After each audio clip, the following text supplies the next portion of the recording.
tell me to like come in a pimp costume or anything. Dude, I didn't tell anyone to show up in a pimp costume. Sully just does it. Welcome back to the Comics Aficionados on a special Sunday edition. I've just been returned from my vacation. We had a good time. We'll talk about it a little bit, but there were a few things that happened here and there along the way while I was gone, and I have a fantastic panel to talk about that. We do have joining us today on a special Sunday edition is Aaron Sparrow. Normally he's out selling or hustling some action figures on Saturdays, so he can never make it. Welcome, Aaron. Yeah, special Sunday edition. Hey, everybody. Good to be here. Very nice. So do you have a Kickstarter or Indiegogo going right now? Merc has a Kickstarter going right now for Miss Meow 5. We're doing a special edition. The regular edition's already been out in stores through Lunar. So, you know, if you're a regular comic store buyer, you can find it there. Please do seek it out. But we're doing a special Kickstarter edition, and we blew up almost $50,000 in the first 24 hours. So it's going very well. Are you the writer or the editor or both? On issue 5, I am the writer and the editor. So, not that it doesn't go through. It also goes through other people. Other people take a look at it and make sure that I haven't left any glaring plot holes or any spelling or grammatical mistakes. Because even as an editor, when you're doing your own book, it pays to have somebody else look at it, get some other pairs of eyes over it, because you're really close to the work when you're writing, so you will miss things. So I always recommend you have some other people check it out. Right. Very good. If you've seen Aaron's videos on comic book writing, and if you want to see if he's got the goods, we got the Kickstarter going right now, or you could just go to your comic book shop. It's been out. Miss Meow number 5. We've also got on the panel looking quite dapper, Kenneth Dowling. How you doing, Kenneth? Wonderful, sir. Wonderful. It's this great occasion to be here on a Sunday. So I'm ready to have some great fun with you guys, especially all the guests, and I'm ready to talk comics and entertainment, man. Love it. Are you ready to sell some like IKEA furniture or something? What's going on? Well, this is Sunday. This is, normally on Sunday mornings I go to church, but I understand you went on your vacation, you're doing Sunday, so I couldn't miss this opportunity. So like I said, I'll bug out here a little early, but yeah, I wanted to join on the fun, man. Very nice. Nice to see Kenneth is old school. Wear it as Sunday best. A lot of people nowadays wear shorts and flip-flops. Yeah, it's pretty casual. But, Jesus wore sandals. Come on. Exactly. The word says come as you are, so it doesn't matter. Also joining us, I think he's got a Kickstarter starting up in the very near future. We've got Drew from Comics Elite. How you doing, Drew? I'm doing great, Wes. Great to be here. Yeah, I'm up early. It's 10 a.m., not as early as Aaron, but just up writing and editing my stuff, and yeah, I'm here to talk comics. Let's do this. When's your Kickstarter start, brother? Can't say. Oh, but it's gonna happen. Maybe not. Can't say. All right. To be confirmed later on. But yes. Welcome back to the channel. We've also got replacing the irreplaceable. You can't really replace Josh, but it is Black Friday weekend, the big sales weekend. He could not make it, so we've got a ringer. We've got Eric O'Sullivan, the Sultan of Soup himself. How you doing, Eric? Wicked pissa and getting better by the minute. So you're celebrating. You're not celebrating the channel here, on a special Sunday. You're celebrating what? It is Bruce Lee's birthday today. He was born this day, December 27th in 1940 in San Francisco, California. His father was a very, very famous Hong Kong actor, and his mother was a half Dutch socialite. And so Bruce moved back home to Hong Kong with his family, became a child star, and he was also the dance champion of Hong Kong 1958. Nobody really knows this. I love Bruce Lee. I didn't know this. Yeah. What's your favorite Bruce Lee movie? Game of Death is really good, but he's only in that last part. Then there's also Chinese Connection, Fists of Fury, which is a great story. It's just the best story out of all of his very few kung fu movies. Very nice. Thank you for asking. Who else we got? We got Doc. How you doing, Doc?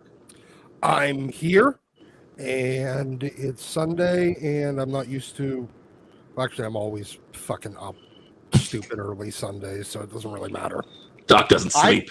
He waits. Planned on waking yes. late. Chuck Norris, Doc. Every day on my vacation, that was the plan. I woke up before 5:30 every single day. Yeah, it sounds about right. That's about the I'm same. officially my grandpa. Yeah, we're fucking old, and we just like wake up freakishly early for absolutely no reason. It's wonderful. And Sparrow, it sounds like your audio may have cut out just a little bit. Okay. People are gonna get into a little secret that Aaron and I have, that his audio goes out every 5 minutes when we record. That's why there's so many cuts. Yeah, we have not been able to figure out the tech on that. So if anybody has any suggestions, please throw them in the chat. We do have something. This is for you, Doc. Cal Miles says, how many of you read that article of what the Marvel producers said why he won't hire fans, which confirms everything that they do hate us? They're going out of their way not to hire people that like the comic book stories and characters, Doc. They're doing it in comics, so why the look? Everything that they're doing in the films right now is all the shit that already failed in comics. So, but they refuse to accept that it was a failure. They chalk it up to absolutely everything else except for this was a terrible idea, and so to prove that it wasn't a terrible idea, they're going to do it on even a larger, like in a larger laboratory of the film, division. And it's honestly, it's not surprising because it's a bunch of egotistical children that can't accept the fact that they were wrong. So they're going to keep doing it, and they will ride it to bankruptcy if they have to. But Disney's got plenty of other money elsewhere that will never, it won't ever matter. They'll just... Well, they're losing billions of dollars. Yeah. Doc, but we'll get to that part. Yeah. Callum also says, and Simu Liu is butthurt about what Tarantino said. I don't know what he's talking about. I've been out of the loop. What did Tarantino say?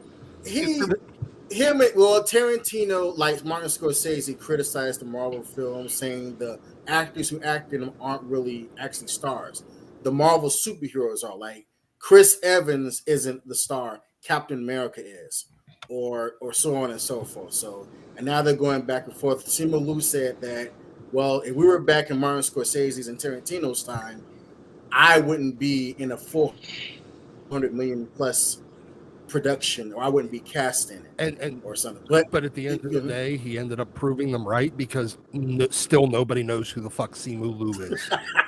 Exactly. No, the only people who know are people like us who who are continually annoyed by him on social media. It's he's just he comes across as just the most insecure person in the world. It's really kind of sad. Is Tarantino really known for not having diverse casts in his movies? No. To Tarantino's credit, his movies have starred African Americans like Django Unchained or Pulp Fiction. His movies have starred female actors like Kill Bill with Uma Thurman. Jackie Brown. Yeah, Jackie Brown, Kill Bill, both female leads. Probably the wrong person to say that one too. A lot of Hispanic leads, a lot of black leads, a lot of female leads. His movies have been incredibly diverse basically since the start, going back even before Reservoir Dogs. And to Martin Scorsese's credit, he's contributed to film preservation, which includes Asian cinema as well as Quentin Tarantino. And the Asian filmmaker who won Best Picture at the Oscars, made a famous quote by Martin Scorsese where he thanked him in the Oscars. So, these people, when they're making these kind of comments, they need to do their homework. Really. Well, Simu Liu is the first Asian American to ever star in a film, right? Like that's the message he's put out there. There's also that idea, the whole there's an entire movie industry in China, in Japan, in Korea. Like they all make $100 million productions themselves. Like, get out of here with that stuff. Common Sense has a question for Aaron. Mr. Sparrow, my goodness. Do you still have connections to Boom Studios? I want to know, is there a sequel to Conor McCreary's The Last Witch? It's been a year-long cliffhanger. No, I have no connection to Boom Studios whatsoever. So yeah, I'm not sure. I'm not sure what they put out, and I'm not sure what their publishing plan is for the future. I'm sorry. I wish I had more info. Sorry to disappoint you there, Lade. Kramer just got Cantwell's Iron Man Volume 3 trade paperback. Oh, wow. Ow. Why? Ow. Listen, I would have saved you the $15, man. You just watch a video or two on Christopher Cantwell in the chat. That's why I make them. Or just watch our videos at Comics Elite where we pretty much trash every single book, every single week that he's written. It's terrible. Terrible. Now, Aaron, it's just because you do a lot of great videos on writing characters. Now, the purpose of a supporting character, in a way, is to support the main character, right? Support. It's not to hijack. It's not to hijack the book or or become the for their problems and their point of view to become the focal point. But you know what? Marvel knows that they can't put out a Hellcat book and have it sell. So they put out a Hellcat book stuffed into the skin of an Iron Man book, and then you can put that out there. Hey! Don't anybody never talk shit on Kate Left's Hellcat. It was quite possibly the worst comic to ever be. I will never get over that page in that Iron Man comic. When Iron Man gets hurt, saving people, being a superhero, he lands in the hospital, and Hellcat, his girlfriend, saying, "Tony, you ever thought about your white privilege? You ever thought about how you're a rich white man? Are you serious?" In any fellas. Any same comic, Tony punches her in the face and puts her in the hospital too. That's not very superhero-like. Caleb says, also, Angela Bassett came out as not liking Wakanda Forever. I thought she just didn't like her character arc or something. Her character arc of spoilers. Never mind. I don't want to ruin it for anybody who hasn't seen it yet. But yeah, Angela Bassett's the best part of the movie, and they do her dirty, and we'll just leave it at that. Yes. Dodge Show to 24. Thank you so much for supporting the channel. Hope you guys had a great weekend. Kind of upset about Cates being off Hulk and Thor. Whoever is taking over both needs to be quality. Any ideas? We will talk about that, sir. That's going to be the second topic we actually get to. But we can kind of see the writing on the wall. I think Otley is the credited writer for those last few issues, at least of that Hulk Planet story arc that's going on, because Cates had to take some time off to take care of some business. It will not be Otley because he's leaving the book as well. But we'll talk about who we think could be taking over. But they got big shoes to fill because Hulk and Thor are selling well, and Marvel Comics cannot afford for them to really drop out to the abyss like an Iron Man or Captain America right now. Common sense is better for Marvel projects to be standalone with a different producer and hire competent writers and comic book fans. Ideas shouldn't waste on the MCU. I don't think that they can do standalone movies at this point because everything is connected. They don't even have the option to do like a What If or Elseworlds or just a standalone Fantastic Four movie that isn't connected, because that's what they built their entire brand on. Well, they can do a standalone Fantastic Four movie set in the past. And then theoretically, yes, they can, Doc, but they can't do it because that's their entire identity of the brand now. No. Everything needs to be forced into it. Yeah, but at the end, they'd have to find a way to connect it to now. Yeah, it's kind of what they're selling as a shared connected universe at this point. It's less about the heroes and stuff. So, we'll see what happens. I mean, eventually they're going to have to reboot it, but they do have some characters that they could do standalone stuff. Like, it'd be smart to just do Blade and maybe Moon Knight and some of those characters in their own universe and not connect them to everything else. But I guess they missed the boat with that one when they ended up putting Moon Knight in the MCU. So, well, everything's tainted now by being connected to She-Hulk. So, what are you going to do? Nothing. She-Hulk. My goodness. I have Disney Plus now. Should I watch it? If you enjoy pain. If you want Aaron and I to watch She-Hulk and to review it here on the channel, let us know. You want me to, like, they're going to make me cringe so hard that I'm going to collapse in on myself having to watch that. Aaron Sparrow's going to collapse along watching She-Hulk. My goodness. Yeah. She-Hulk, Loki, mostly all those Disney Plus shows. We did Loki. We did Captain America Winter Soldier, but it was too. But I'm just saying, as far as the shows that are messed up, Falcon and Winter Soldier. Yeah, whatever. Yeah. It doesn't matter. None of this matters. At no point is he actually Captain America. All right, fellas, let's get into this. We do have DC Comics making a big change. We were told when the Justice League kind of died, but didn't die in Dark Crisis, or at least setting it up, that we wouldn't be seeing the Justice League for some time. It turns out that was a little bit more true than we thought. We thought once they returned, we would get a Justice League series again. That is not happening. Superman is going to let Nightwing, no, I guess in the not too distant future, I think it's in January or February, that he's taking over. He's going to lead the new premier team, and the new generation of Titans are coming back. I like the Titans, but I also like Justice League. It feels like something that's destined to fail, Aaron Sparrow.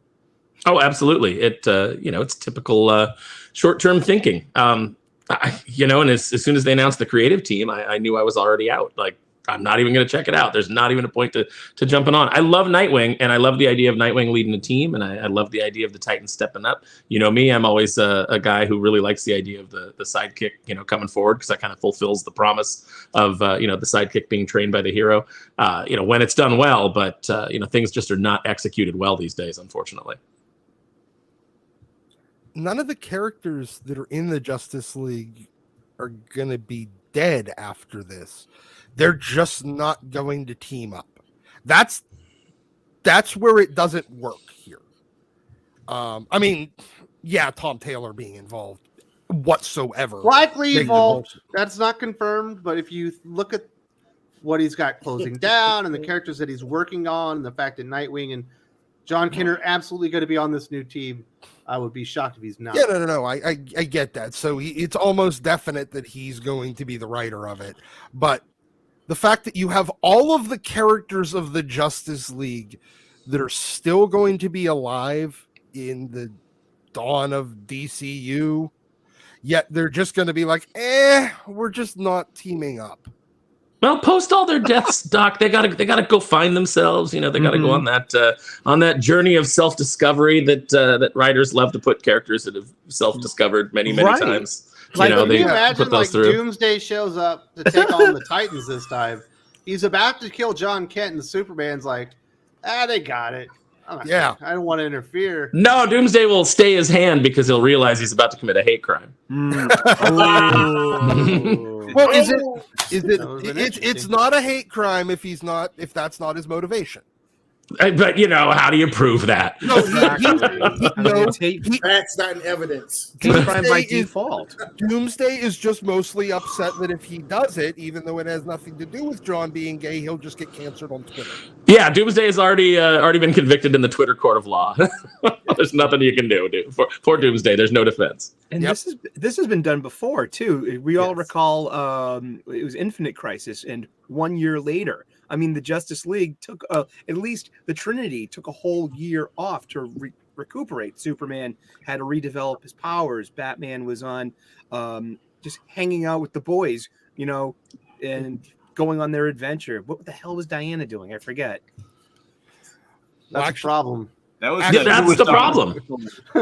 Yeah, you always forget what Diana's doing because they never do anything important with Diana. They never put top tier talent on that book so that she can really shine. And I think that's a missed opportunity.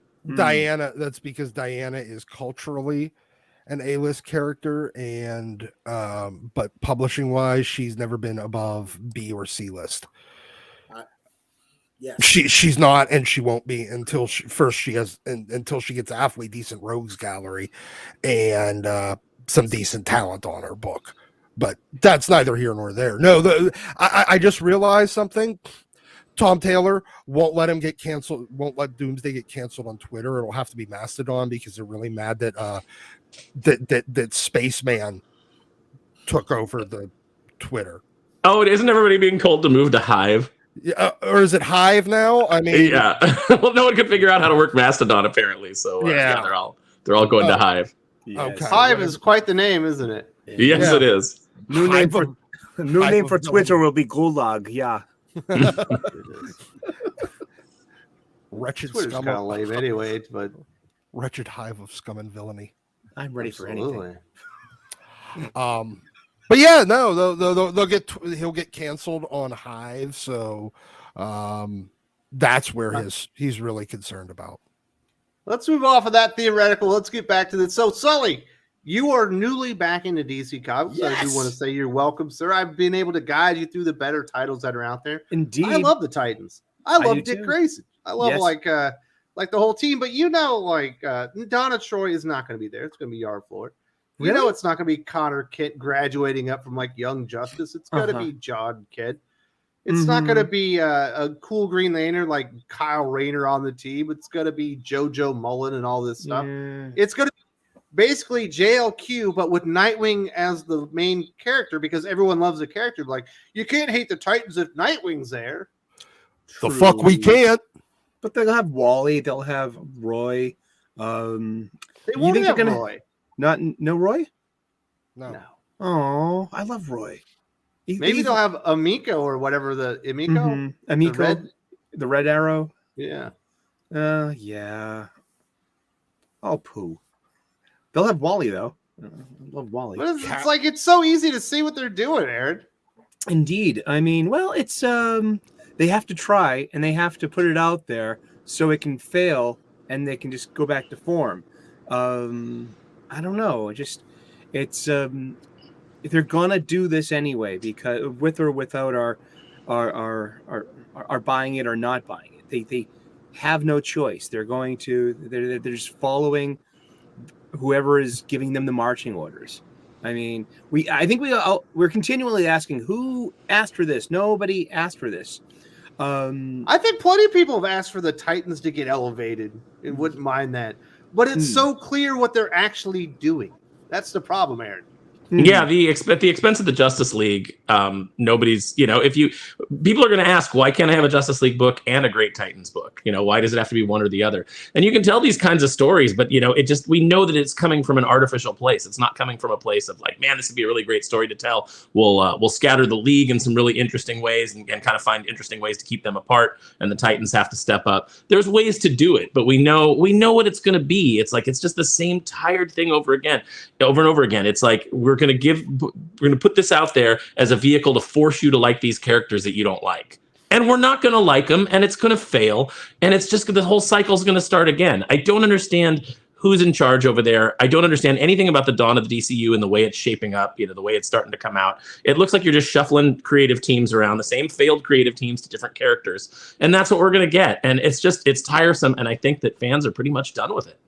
Well, what's weird, Drew, is like when you look at Dawn of DCU, it almost felt like Jim Lee's last gasp, his last opportunity to do something, probably before there was going to be major changes. And it's like, you don't bring the Justice League back? You haven't had a title out for almost a year at that point. We haven't had anything really Green Lantern related. You're bringing it back, I guess, with Mariko Tamaki. It's like, what are they thinking? How is this going to succeed if they need it to? I don't think it's going to succeed. Honestly, I mean, it really sounds like they're banking on the last half of the year to be huge and big and everything, but we'll see what happens at the end of 2023. But the momentum's built up at the beginning of the year when the actual reboot happens. Exactly, and a lot of these announcements have been, yay? ? I guess this is fun. These are questionable at best. I mean, I want to be in that room with the executives who really decide, yes, these are the great ones. Go with this. Because I want to know how these ideas were sold. Because, I mean, they better be good. I don't think so, but we'll see what happens. I know exactly how they were sold. We're copying Marvel's homework. This is exactly the same thing that Marvel did a couple of years ago. They couldn't get their new characters over because the old ones were still there. So they're doing the same. They tried it. They tried force feeding them to you. They tried moving the other characters, kind of like deprioritizing them. Now they're just doing it. Fuck it. There's not going to be a book. We're just not going to have it.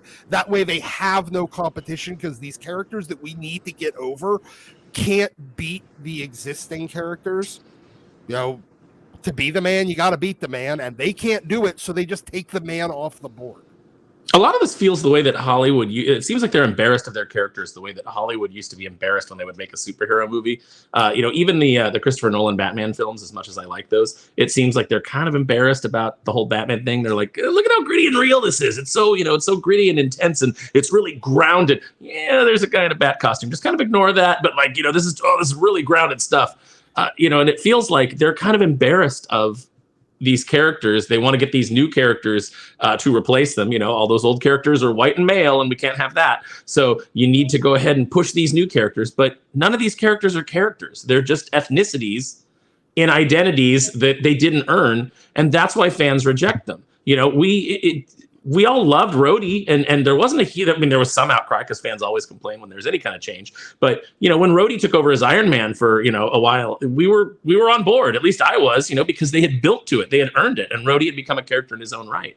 And they just don't do that anymore. They just throw the mantle onto somebody. They call it a mantle, first of all, which it's not. These are characters. Bruce Wayne is Batman. Jace Fox is never going to be Batman, no matter how many times you put "I am Batman" on a cover. He's just not going to be Batman in the hearts and minds of fans. Bruce Wayne is that character.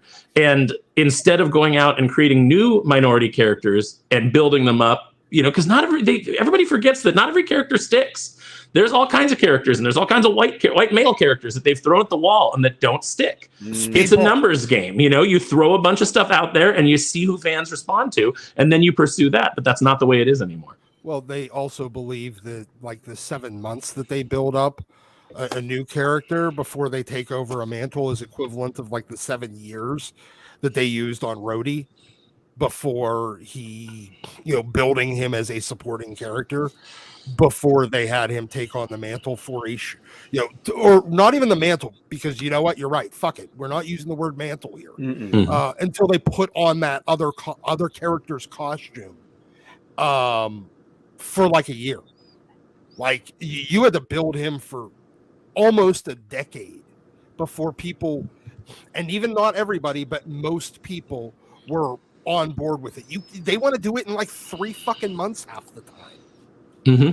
And the really interesting thing about it is there's also that built-in fact that with Iron Man especially, the Iron Man, as far as the public was concerned in the Marvel Universe, Iron Man was a bodyguard. So when you had Rhodey step into the role of wearing the Iron Man armor, it still kind of worked because you had that little story conceit in there.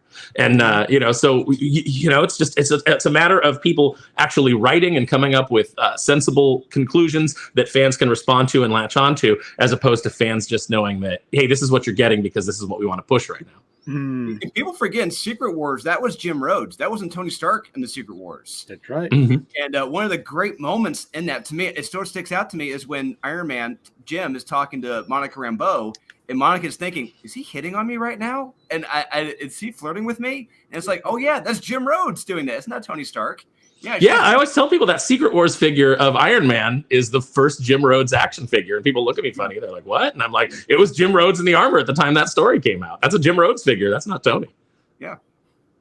And that's interesting. Tony is known to flirt with women, too. So that was interesting thing. But also, Aaron, they did the same thing with, oh my God, Jon Stewart with Green Lantern.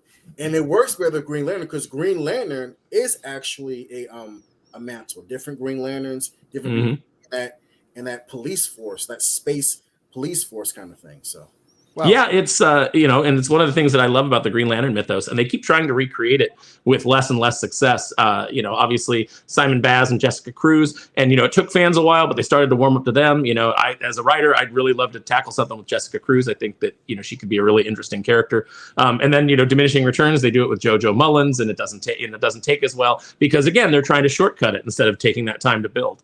And lift up Teen Lantern. Don't forget Teen Lantern with her magical gauntlet of Oa power that she had. I thought it was destroyed. Well, Drew, I've done my best to forget Teen Lantern. Thank you. hey, hold on. Once again, even Green Lantern, that's not a mantle. That's a job title. Cop is not a mantle. It is a job title. They are just cops that happen to be, the California Highway Patrol is not a mantle. It is a job. It is an employer. Doc, be careful. Don't say that because then they'll get defunded. Be careful. Defund the lanterns. I'm surprised they haven't done that story arc yet. Defund the lanterns. Yes. Yeah, you're gonna get a cover. You're gonna get a cover with John Kent and his little friends out there holding up signs that says defund the Green Lantern Corps. Yep. AGL AB. Equality on Oa now. Throwing yellow lantern fire bombs at the power battery. Yeah, that's what we do. Exactly. But it's not a mantle. It's a job title. Right. You might as well just be like lieutenant. That's not a mantle. That's your rank. That's it. But Wes, I've heard you and Josh, and I probably you too, Aaron Sparrow, how you guys love Nightwing. I like the character too. But let's look on the positive side of this. Say if they actually get a good writer, and they can also uplift Nightwing to that A-list status. Because it's like Nightwing throughout his career has almost been like a sort of a B- B+ status, to where he's not the sidekick, but they kept him at a certain level, a certain ceiling. Because the older he gets, that means Batman is getting older, and they don't want Batman to get too old. So they always want to keep Batman new and fresh. But maybe this book, Nightwing, can be the main star who can take these derivative characters. That's why I call them Justice League derivative. The characters no one cares about. I like that. Yeah, Justice League derivative. But maybe the book is written well, and they can take these characters, and Nightwing can be uplifted to a great leader in Teen Titans. Maybe this can be like his second renaissance. He can really have that A-list status, because I think, what was it, a couple of months ago, Grant Morrison wrote where Superman was leading the Authority, and that comic book, it had some crazy stuff in it, characters talking about having pronouns. It was terrible. That was terrible, and every time Grant Morrison touches the Authority, I want to burn him at the stake. He's a witch. A good writer can elevate any, a good writer can elevate any character. So I think, you're absolutely right. If there was a solid creative team on that book that cared about the characters and cared about delivering stories that were born of the characters, as opposed to telling their own personal stories that they feel passionate about, their own activism, and injecting that into the character, then yes, this could really work. Like I said, there's ways that you could keep the league apart and keep the league broken so that they can't reform while you launch this Titans book. But the odds are we're not going to get that. As a writer, people say like, oh, well, if you ever work for Marvel, which, let's be honest, is never going to happen. I'm never going to get that call. But like, if they're like, oh, if you work for Marvel, who would you want to work on? And I always tell them, I'd want to work on Miss Marvel and Captain Marvel. And they're always like, what? And I said, I just want to see if I can make those books good. It's a challenge. I want to see if I could return Carol Danvers to being an interesting character like she was before Kelly Sue came on and made her Captain Marvel. When she was being written as Rogue's, personality that was buried, because Rogue had stolen her powers and stolen her psyche. When she was being written by Claremont in those X-Men issues, Carol was a really great character. You had Brian Reed's run on the book. Carol was a lot of fun. When she was in Mighty Avengers and Frank Cho was drawn, or all thick and gorgeous, Carol was a lot of fun. She was a great character. And it wasn't until she transitioned to Captain Marvel and became like this kind of like feminist activism icon that they stripped everything like good and interesting out of her and tried to make her that, quote unquote, strong female character. So she can't have any personality. It's not until then that I think that she didn't work. And, with Kamala Khan, it's like, yeah, could you tell an interesting story with this character? Could you build up a good rogues gallery for her? Could you make her the cool teen hero? That's the kind of challenge that appeals to me as a writer. So I think, yeah, if you get good people on it, there's no you can knock any concept out of the park. Hey, come on. I know we're all really, really, really hyped here for Tom Taylor's No Justice, No Peace League. Nightwing should be a huge character. I mean, he's got his own mantle now. He's been the leader of the Titans. He's a character that a lot of people can relate to. But it just doesn't feel like that's what they're gonna do. They're gonna use him to elevate these other characters rather than portraying Nightwing as this amazing character. He's gonna be over there telling everyone how great they are. Yeah, he will be. That's the worst case scenario. He's going to exist in this book to validate characters that the readership has already rejected. He's there to give lollipops to John Kent in a creepy way and to tell Yara Flor that at the moment he says to like Yara Flor, one of these other like junior league heroes, he's like, oh, big fan. That moment's coming. I'm such a big fan. Oh God, it's one of the worst things that's going on in comics right now. But I do think a lot of DC fans, they really want to see Dick Grayson be elevated and treated like on the level of a character like a Batman and stuff like that. So I would love that if that's what ends up happening and the character gets a spotlight on him and people get to recognize Nightwing for what he is. I think that's the best case scenario. But with what we've seen out of DC, it hasn't really been trending that way. But we could always hope. That's why we're still here, right? They're hoping for better days. I have a question for everyone. I want your opinion on this. Do you think Tom Taylor's going to try the same shit he did with Superman, with John Kent Superman and see if he can go like 12 full issues without any member of the Titans like actually getting into a physical altercation with anyone. Doc, I was going to say you could have shortened that to, is Tom Taylor going to try? He's going to try. That's it. Exactly. I think he learned his lesson. That was a pretty common. I don't think so. I disagree. Nightwing hasn't really been action packed either. He basically sit there and was erecting statues to Alfred and stuff. Yeah, I'll tell you, writing action is hard. It's like you got to lay out the action for the artist, and a lot of writers have struggle with that. And I think that's why you see so many of these writers that are coming in that don't want to put in the work. They're just not bothering anymore, which is why you're getting boring comics filled with people sitting around talking or standing in rooms talking, because it's tough. But, here's a little secret. If you've got a good artist, you can say pages 12 and 13, they fight. And give the artist just the little bits of direction that you need. Here's where I need it to start, and here's where I need it to end, and you can fill in the rest. And if you've got a good artist, they'll knock it out of the park for you.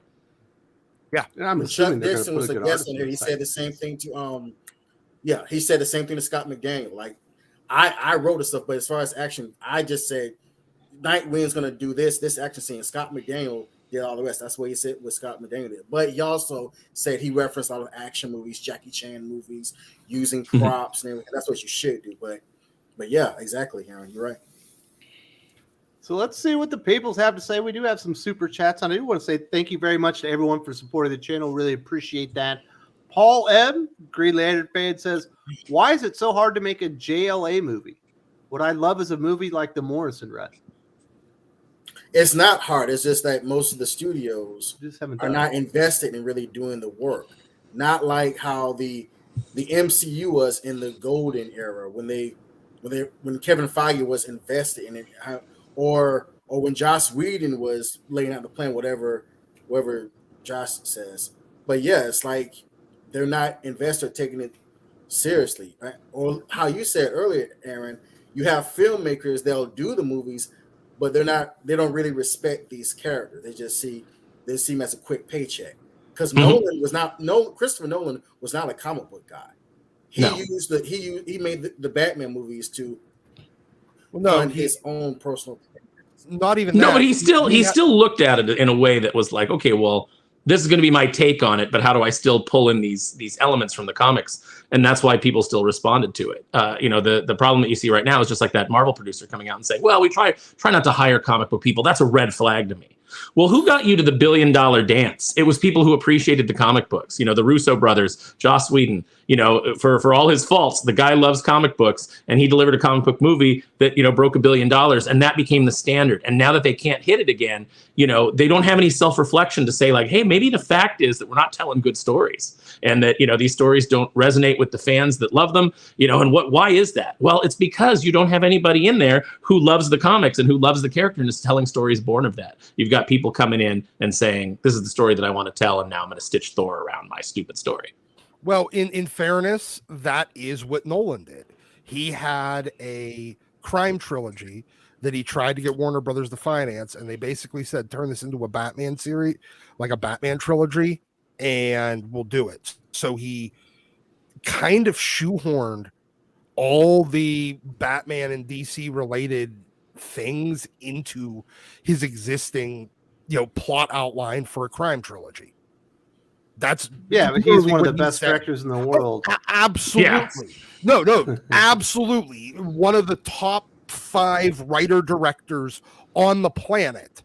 And so he was able to do it. Now you have a bunch of nincompoops that are utterly failing at it because they've never made a single thing that has even made money at this point. I mean, look at their writing and directing teams over there. Yeah. This is what Layden Craver, he's got a question for Aaron. He says, Aaron, since we have you on the show, I want to ask, how would you handle a Darkwing Duck reboot if you were show running it? The DuckTales 2017 did it well. Well, I believe you already have evidence of how I would handle a Darkwing reboot. If you're following me on social media right now, you may know that Dynamite's doing a new Darkwing Duck series, and they passed on James Silvani and I working on it. So what I've been doing is I've just been posting, pages from our work So the way that I would handle it is the way that I handled it in the comics. I would just treat it as a continuation of the original show. I would just pick up where that show left off and tell interesting stories, because there's so much rich history within that animated series. You know, Tad Stones and his team, they built such an amazing universe and such an amazing rogues gallery. Those stories don't need to be retold. Those stories need to be built on. You know, these are legacy stories, and that's the way that I view them. And I like to build on things. I don't like to go in and deconstruct and tear everything down and start over. And, you know, I would rather give the fans what they want, which is fans, when they love something, they're coming to the table and they're putting their money down and they're saying, give me more of that thing, please. They're not asking for, you know, this thing that you went in and you changed everything. You know, they want the thing. Give me the thing. And that's all you have to do. And there's so much market research on, you know, on YouTube. But these studios keep going like, why do we keep failing? Why do we keep failing? Because you keep doing the same dumb stuff over and over again that fans are telling you they don't want. You've got channels like this, you know, you've got all kinds of channels out there that are saying, hey, these are the fan channels, and this is what the fans are saying, and they continually ignore them. And they don't want comic fans working on the stuff. You know, they don't want to hear your opinions. They just want you to consume and slap money down for next product. We exist here in this YouTube space to give context, nothing more than to give context to why the dollar amounts keep going down. That's it. Common Sense says passing the torch to the Titans feels like it's overdue. It would work like Flashpoint New 52 never happened back in a time with more competent writers. There have been sidekicks already in the Justice League. Well, there's been like 100 members of the Justice League at this point. And I do like the Titans. It feels like a lot of them should have stepped up by now, but you could just kind of see the way that they're forcing it. They're trying to force the issue rather than making it organic, like laying out a storyline that kind of makes sense. And well, they died or whatever. Well, they just came back and they're saving the day right now. Mm-hmm. It doesn't feel smart within the DC universe if Superman's there and Batman's there and Wonder Woman's there, that they wouldn't try and save the day, do what they've always kind of done. And that's one of the issues you have, where you can't kill off characters, or you've killed off characters, but every time you do it, you bring them back. So people know, why should I invest in the Titans? Because I know the Justice League are just going to come back anyway. Well, here's but the problem. Titans have been a huge book. Like back in the 80s when Marvel Wolfman's run. Yeah. Marvel, Titans and X-Men and Spider-Man in the 80s were the biggest selling titles back then. The Titans have been an A-list group. They have been elevated. Yes. They were outselling Justice League. Yes, here's the problem. And here's just the general problem with pop culture and entertainment in general. None of the companies are willing to just run with what the audience is telling them they want and ignore the things that and drop the things that the audience doesn't want, because their egos get in the way. They think kind of the same way that, like, you know, wrestling promotions like Vince McMahon did it in the 90s, where he kept trying to force certain characters down people's throats. He was still doing it up until the time where he got, you know, ousted from the company. And periodically he finally gave in and would give people more of what they said they wanted. They wanted more Austin. They got more Austin. They wanted more DX. They started getting more DX. But initially he kept trying to force these things that didn't work and ignore. And I guess it's like this thing where they're like, well, okay, this grassroots approval and push and organic popularity of these certain things, that'll keep it there. That'll keep going. I don't have to promote it. But I can't let the thing that I am artificially attempting to make popular be less popular than it. So I'm going to have to keep throwing more promotional effort and money. And you see it in comics all the time. The 80s would have been a perfect time to elevate the Titans to the level where they would have been actually superior to the Justice League. They could have done it, and the fans would have gotten completely on fucking board with it. Marvel did do this in the 80s. They let the X-Men become the juggernaut that it was. And then they started micromanaging it in the 90s, but they let it organically happen because it was happening organically. And then they didn't try to force us to like, you know, the Avengers or the Fantastic Four more, even because they are the elder statesman titles. And now DC's like, okay, well, that thing that was popular in the 80s, let's artificially try to make it more important than the thing that is actually important now. And it's that top down thing where they believe the editors, the editor-in-chief, the front office of these companies believe that they can dictate things to be popular. And no matter how many times the market punches them in the face and says, no, we're not doing what you tell us to, we're going to do the thing we want, they will never stop doing it. Very well said. Common sense goes, you can't trust Tom Taylor and other writers who they think are competent enough to write the new Teen Titans or a better writer for Hal Jordan. There's just not a lot of great writers at DC right now. They kind of shoot them all off. And there's no editors. There's no editors teaching these new writers how to write. They're not editing them. They're not giving them notes. They're not, saying like, "Hey, have you considered this? I see what you're doing. What you're doing here. Here's a better way to build that up." You don't have that experience coming in and being, handed down to these new writers. I maintain that a lot of these writers that we talk about how terrible they are and how bad their ideas are and things like that. If they had a competent editor, that editor could direct them. It could, you cut the what is it? The wheat from the chaff. It's like, let me shave off your bad ideas. Here's your good ideas. Here's what you should do with them. And you're essentially in a kind of a directorial role with the creator. That doesn't seem to be happening at Marvel and DC. It seems like just first drafts are coming in and they're going out. And that's, just suck it, fans, suck it, retailers. And that's who I really feel bad for is the retailers. It's like they're in a really terrible situation. They've built a business around these companies that actively hate their customers. Cal Miles says they'll all have the pride flag, talking about the Titans. And I think Tom Taylor will find a way to weasel in his leftist beliefs in that pink-haired guy. Well, absolutely, Jay Nakamura is going to be on the title. John Kent's there, Tom Taylor's writing it. And, go read X-Men Red. Yes, that's going to happen. But Tom Taylor's very funny because not all of his, like, what was it? The couple... Deceased is good, yes. Yeah, that's right. Been consistently good. Of all the books he's written, that is no one that's been consistently good. And then what was it? The Batman the Detective. That was a good, but wasn't great, but it was good. It was competent. Yeah, it was all right. Who's the editors over that? Oh, yeah, Abernathy. Yeah, if he's got a good, if he's got a good editor that's keeping him in check. Also, if he's being handed a story, maybe that keeps him in check. He's not going off the rails because he's with it. He's sticking with the ride. It's on rails and it can only go in certain directions, and he can't derail it into the areas that he normally takes a story. The only thing Tom Taylor has ever written that was competently was things that are out of continuity. Yeah, that seems to be where he excels the most. Travelog says, gonna make a bingo card for race sexuality swaps for this new Titans Justice League. My money is on Nightwing. I think he's the one character that'll be the same because he's going to be the selling point. Come in and check out this new Titans team. We're going to elevate him up. And you have to like him because Nightwing is there and you like Nightwing. And then all that stuff will be happening around him. Is my prediction. A couple of years ago, there was talk of them making a Nightwing film. And there was talk of them like making him Asian.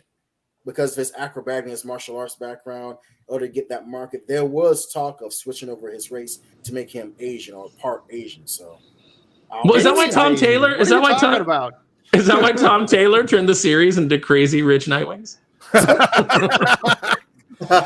There's an Asian Robin. His name's David Wade. Jeez. You don't have to try that hard. It's already there. There's been a dozen Asian Iron Fist too, and they still needed to turn this one into, and because nothing says anti-racism and like going into the most cliched shit ever. Yeah. Callum says, is Jim Lee incompetent or spineless? Well, there's all the proof in the world that he's not incompetent. He's a fantastic artist. He did run his own publisher, and he did it pretty well. I think he did Wildstorm very well. It was acquired by DC Comics. I believe he got a pretty hefty payoff. So I don't believe he's incompetent. I just believe maybe he's done. I think he just hasn't. He's Jim Jim check that. Jim has never been a DC guy. That's the thing. He was always a Marvel guy. All right. Growing up, he was. We've heard this one, Doc. Yeah, he wanted to be editor-in-chief of Marvel, right? And that didn't work out. And so he went to the slightly uglier girl. Yeah. He took her to the dance instead. Hey, but at least he didn't steal Umberto Ramos's wife. It was Ali Garza. Oh, Ali Garza. Oh, sorry. Yes. You gotta dance with who brought you. Look, it's like I understand maybe DC wasn't his first choice, but DC was the company that embraced him and put him in a position of power, and he should be doing his best to elevate all those characters to sell books. That's the job that you've been hired for, and you need to do it, or you need to move out of the way for somebody who can come in and wants to do it and wants to do it well. And it just seems to me, as much as Jim Lee is a celebrated creator, I look at his social media, and it just DC to him just seems to be about going to the red carpet premiere and taking a picture with The Rock. Here's me and my wife and The Rock, and isn't this great? Yeah, that's great, Jim. Please produce some comics that shops can sell. That's really what we need you to do. We don't need you to be on the red carpet. We don't need to know that you're palling around with The Rock. That's fine. I get it. You went to a baseball game, with the fine. Just put some creative teams on the books that stores can sell so that this industry doesn't go under. Caleb says, No, go ahead. if Tamaki puts in Star Sapphire, she'll make her ugly and unlikable because she seems to hate beautiful women characters. What did she do to Hulk? She-Hulk? I don't think Tamaki's going to put Star Sapphire in a Green Lantern book.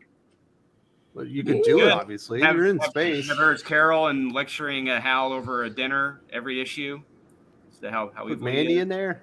Hal, have you considered your white privilege? Your green privilege. Yeah. I don't know what. Tamaki's not a superhero writer. That's the big problem. A lot of the writers that they're hiring just aren't superhero writers. They're not interested in it, but they are interested in the paycheck. So you end up getting these people that aren't. Like, there's no love or passion. It just kind of shines through. Carrie, nerdy girl from what?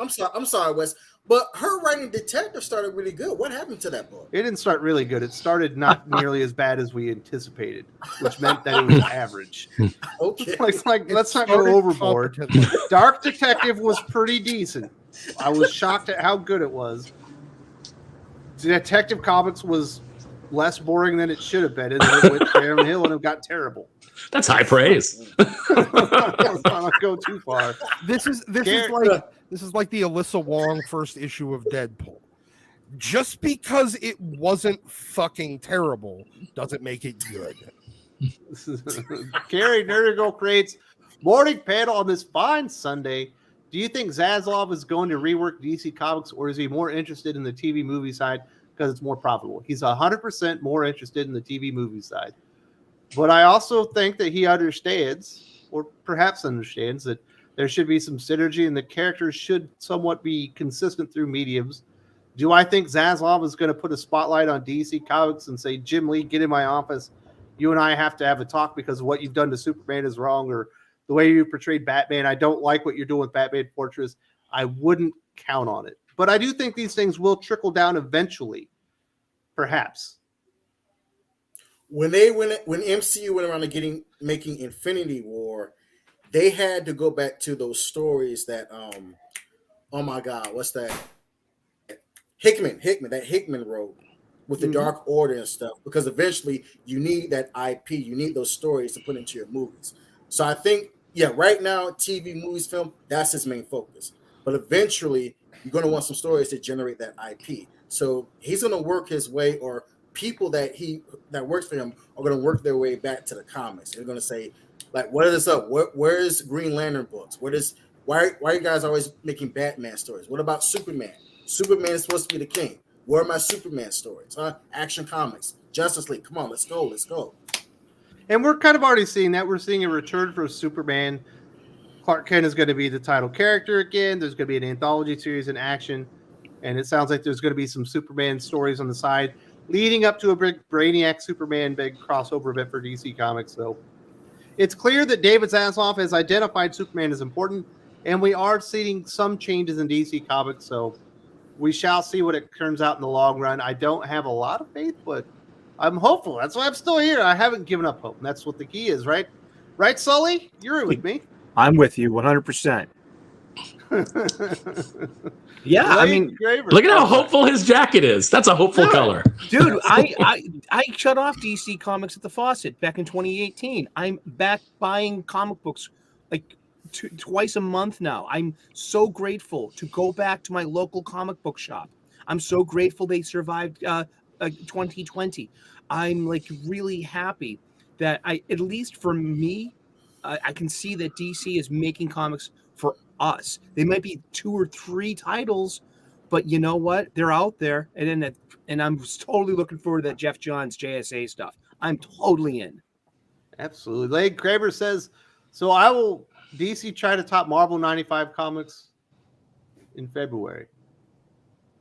I'm confused. Anyone know what he's trying to get at this one? How many? Maybe the amount of comics that they're going to put out. Is that the question? Rel in Feb was someone I knew back in the Legion of Superheroes, and I'm sorry. I went to school with Rel in Feb. Releases in February. I don't think so. I think they shouldn't have more than like 50 or 55 titles, at least in the near future, because they haven't started all their Dawn of DC stuff. They don't have a ton of miniseries coming out right now, so they're actually a little bit lower than normal, as far as I can tell. I love when retailers tell Drew and I that they've cut back on DC titles and they're selling more Merc titles. I absolutely love to hear that, and I've heard that from more than one retailer. Yeah, love it. Comic Book Bob, Vince hated talent getting over on their own. Absolutely. He tried to fight that Daniel Bryan WrestleMania main event for so hard. Eventually, they had to acquiesce and let him beat Triple H early in the night and put him in the main event. Yeah, no, he was able to nerf Zack Ryder, and all the popularity that he was getting organically, but he couldn't stop Daniel Bryan. He started his own YouTube channel. Long Island Ice Z. I mean, I never watched it, but I knew about it, and fans were responding to it. Yeah, then he broke his leg and had John Cena dump him over a thing, and then make out with his girlfriend. Yeah, he got cucked by John Cena, and then Kane threw him off a stage and in a wheelchair, and man, that looked brutal because he just landed on his knees. It was awful. Yeah. But that was it. That was it for his character. Says DC is an adult daycare center like Twitter. Probably. I wouldn't want to work there right now. That's why you got to usher them all over to the playpen that is Hive. It's like, come on, guys. Okay, we're done. We're done over here. Let's go. It's arts and crafts time. Common sense. I said, which writer do you think is competent enough to write the new Teen Titans comic, and who is a better writer to replace Tamaki to write the new Hal Jordan?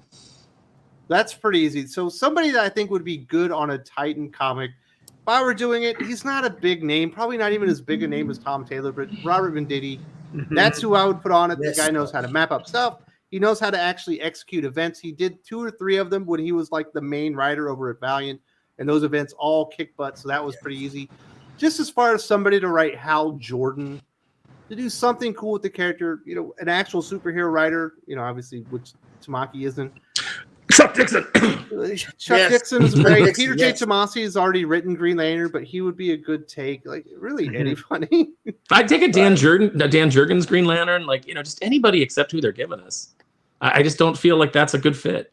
If they needed somebody new, that really hadn't had a run at DC, I think Michael Moriarty would do really good on that. His Barbaric series is really good. He's done a few one-offs here and there at DC Comics. I just talked about that Nightwing issue he did a couple years ago. So I think he would do a good job. Obviously, Dan Abnett would probably slay on a Hal Jordan series. Probably throw Jessica Cruz in there because he always likes to have a strong female character in there too. All those things would be better options. And I'm sorry I didn't understand exactly what you're saying, sir. I'd love a series where Hal was mentoring Jessica Cruz. He's the experienced beat cop and she's the rookie. That could really work out. You kind of do the police procedural in space. Hal doing a bit more of a Kilowog role and being he's Sipowicz. What are you talking about? He's Sipowicz. He's breaking the rules, planting evidence, showing up drunk on the job. I didn't hear syphilis at first. I thought you said he's syphilis, and I was like, "Where's what's going with this?" No. I want the Shield for a Green Lantern. I want a Vic Mackey type character as Green Lantern. Green Lantern that's going around beating up criminals, beating up the streets in space, beating up aliens. That's a good. Yeah, his name was Sinestro. or Guy Gardner, even, a little bit of Guy Gardner. Sinestro was one of the greatest Green Lanterns just for that fact. Yeah. But Wes, just a quick idea to uplift your boy Venditti. I would take Venditti, put him on Spectacular Spider-Man, because that's a popular enough book that people will pay attention to, and Venditti can do his work, and people will actually come along. I don't feel like Venditti's a Marvel writer. He just feels so DC. Okay. He's kind of a hopeful kind of guy, I'm just, because that's how Chip Zdarsky built his credit. That's how he rose up, because Chip Zdarsky was on Spectacular Spider-Man, and now Chip Zdarsky is just cleaning house everywhere. He's doing Batman, Daredevil. His Spider-Man run was good. I would have kept him on Spider-Man, in my opinion. I would put him on. I'm just saying that's how you can get Venditti's name. Oh yeah. But obviously, he's got a pretty damn good Batman run. My goodness. Yeah, he's really come into his own. He kind of like leaned away from the things that weren't working for him, where he was trying to be the comedic guy, and he found himself as kind of the dark and gritty guy. Who knew? But turns out I'm glad he did. Green's not funny anymore. Trying to be Tom Green of comic books wasn't going to work. Was he ever? I will say Chip's fun in person. I've been at a couple of cons where he's been and had some small interactions with him, and he's a lot of fun. But yeah, it's like, as far as like, when he was kind of trying to write the comedy stuff, it wasn't working as well as this is for him. So I'm glad to see that he came into his own. Carrie asks, is that new Iron Fist still running from Danny Rand? Yeah, the new Iron Fist series. Yeah, the new guy. Yeah, he's taken over, and Danny's. No, is he still running from him? Danny was trying to catch him to talk to him. Oh, maybe. I haven't read it. It wasn't a very good series. I don't know why they destroyed Swordmaster. Like, he's not like a great character, but he was cool enough. He had his own identity, but you can't have that. You can't have a minority character with their own identity and actually try to build them. You got to hand them someone else's mantle, so that you can try and get them over, and it won't work. Miles Morales. Asian Iron Fist is about as interesting to people as Asian Snake Eyes was in that Snake Eyes movie that they tried to pass off. Oh my god! It's just people just aren't into it. Justin Adams says, if Tom Taylor writes all his books like Dark Knights of Steel, he could be great. I don't know how y'all feel about that series, but it's been amazing. So is the art. Yeah, I mean, it's a well constructed comic book, and he just works so much better in Elseworlds because it feels like he actually has a story to tell. In continuity, it seems like he has a point to make, which is a lot less interesting than a really well thought out, well crafted story. And I think Deceased is superior to Dark Knights of Steel, but Dark Knights of Steel is also very good. That's the really frustrating thing about Tom Taylor, is because you do go and read Deceased or Dark Knights of Steel, or if you're a big fan of his Injustice adaptation of the video game, and you're like, man, this guy's got some real chops. But then you go read, X-Men Red, you're like, what the hell is this? You go read Superman Son of Kal-El, you're like, what the hell is this? Nightwing is certainly much better, but it's got the same problem John Kent has with the pacing. It just kind of sits there. He forgets to move it along. But I think when he's contained and like, you only have 8 issues to tell this story, like, he kind of gets to the point, which I think actually helps him out. Tom Taylor sucks. Goodness. Because he ruined Wolverine, or tried to ruin Wolverine. No, look, you come in and you drag your stink all over Doc's X-Men, and he's going to pursue you to the ends of the. He doesn't he's Shocker! I'll chase you to the ends of the earth. I still don't forget.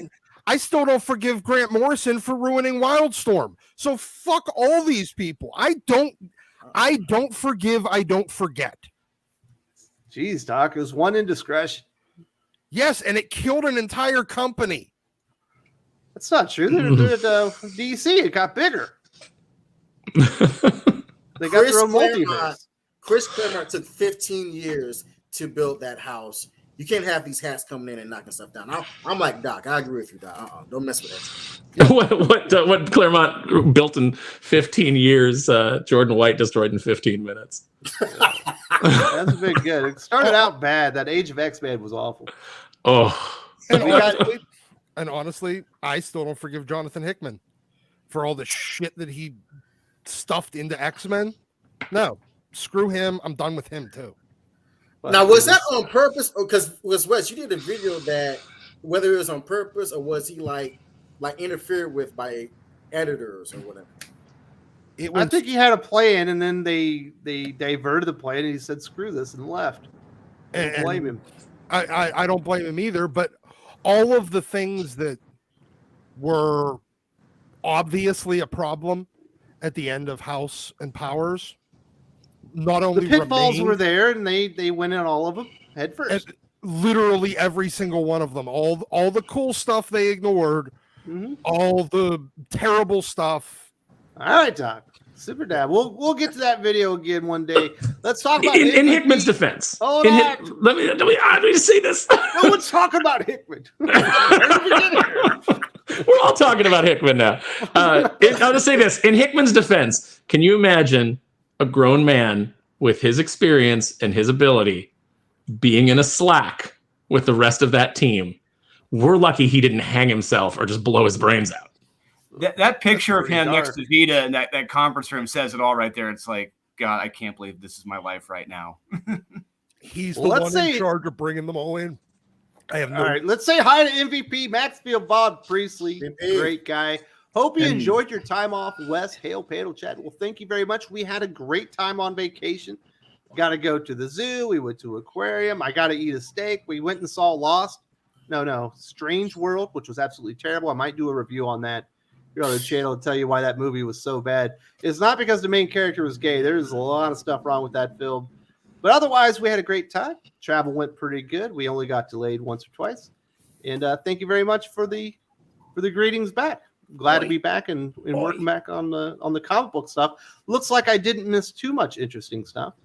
But one of the things that I did miss was Donnie Cates is leaving Hulk, and I believe Thor as well. He was supposed to do this Hulk Planet storyline. We saw that Ryan Otley had taken over as the writer. We saw a lot of tweets coming out from Donnie Cates. Well, maybe not a lot of tweets, but we saw tweets that something was happening with Donnie, and I think we kind of all anticipated this happening in the end. Drew, are you back? Yeah, I'm here. What do you think about Donnie Cates leaving Hulk and Thor? This is going to be potentially bad news for Marvel. Potentially, but still, the primary thing is I want and hope Donnie, he gets the help he needs because he's really going through a rough patch right now, a very bad patch, and he's a very talented guy, and I hope he has a good support network of friends and people around him, helping him out because that's the most important part for him. But after that, like I said, he's a very talented guy, and I hope once he's back in a good, healthy zone, mentally, emotionally, whatever, that he's able to produce some good quality kick-ass comics. But I think him getting the help first is the first priority, in my opinion. But he is a very talented writer, and I hope he can deliver someday in the near future a good kick-ass comic. Well, and Marvel Comics has been depending on him. He's kept the sales on Hulk and Thor quite robust for a couple years now. Yeah, they have, but I really hope they realize, hey, don't force it on Donnie.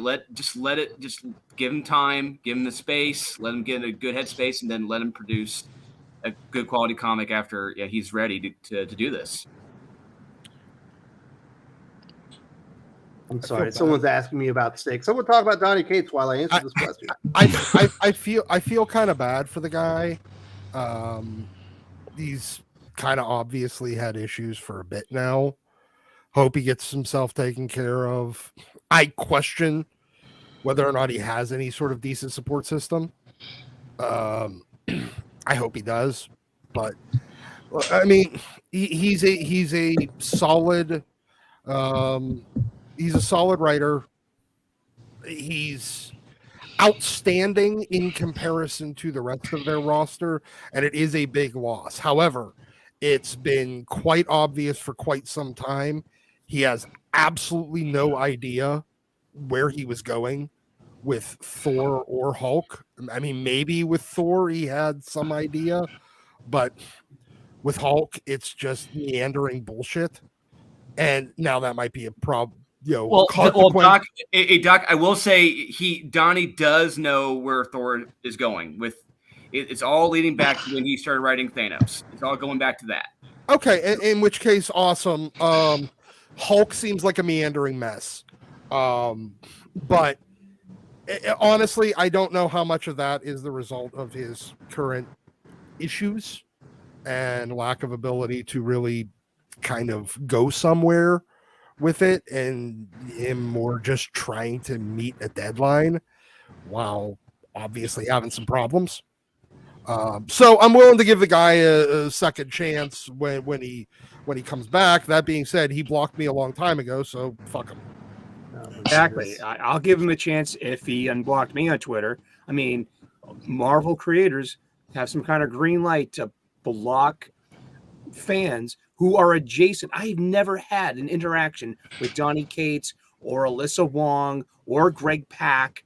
I've only had I literally had a decent interaction with Dan Slott a few years ago about something on Twitter. All of these Marvel creators have blocked me on Twitter. And why? Because I'm adjacent to... You Wes adjacent? I'm most definitely Wes adjacent. I am. I'm Wes adjacent. If they're blocking me because I'm on this show, then God bless them. And you know what I mean? Then yeah, I got it coming, don't I? But also, I'm a huge fan of like the usual suspects of like, of CG people. I'm You follow the wrong person, you got on a block bot. But that scares the shit out of me intellectually. It horrifies me on an intellectual level. I am on somebody's list, and I've been othered because of this judgmental behavior. It's like a social experiment, but virtually. It's okay to segregate. It's okay. These people don't need a voice. Well, yes, but James, I just want to send you that James Franco meme right now. First time. Which one? Yeah. Twitter, dude. Here's the thing. That kind of intellectual laziness is not. Why would you expect anything like better from the comic book industry? The creators have demonstrated their intellectual immaturity. Yeah, and what I don't get though is for years. I understand and respect that these are the personal accounts of these individual creators. Yes, but how am I, as a comic books fan, how am I supposed to want to spend money with Marvel Comics? I am not going to spend my money on a Donnie Cates book, on a Dan Slott book, on an Alyssa Wong book, or any of these people that if I find out they've blocked me because I'm on a list. Look, that's horrifying intellectually. It is.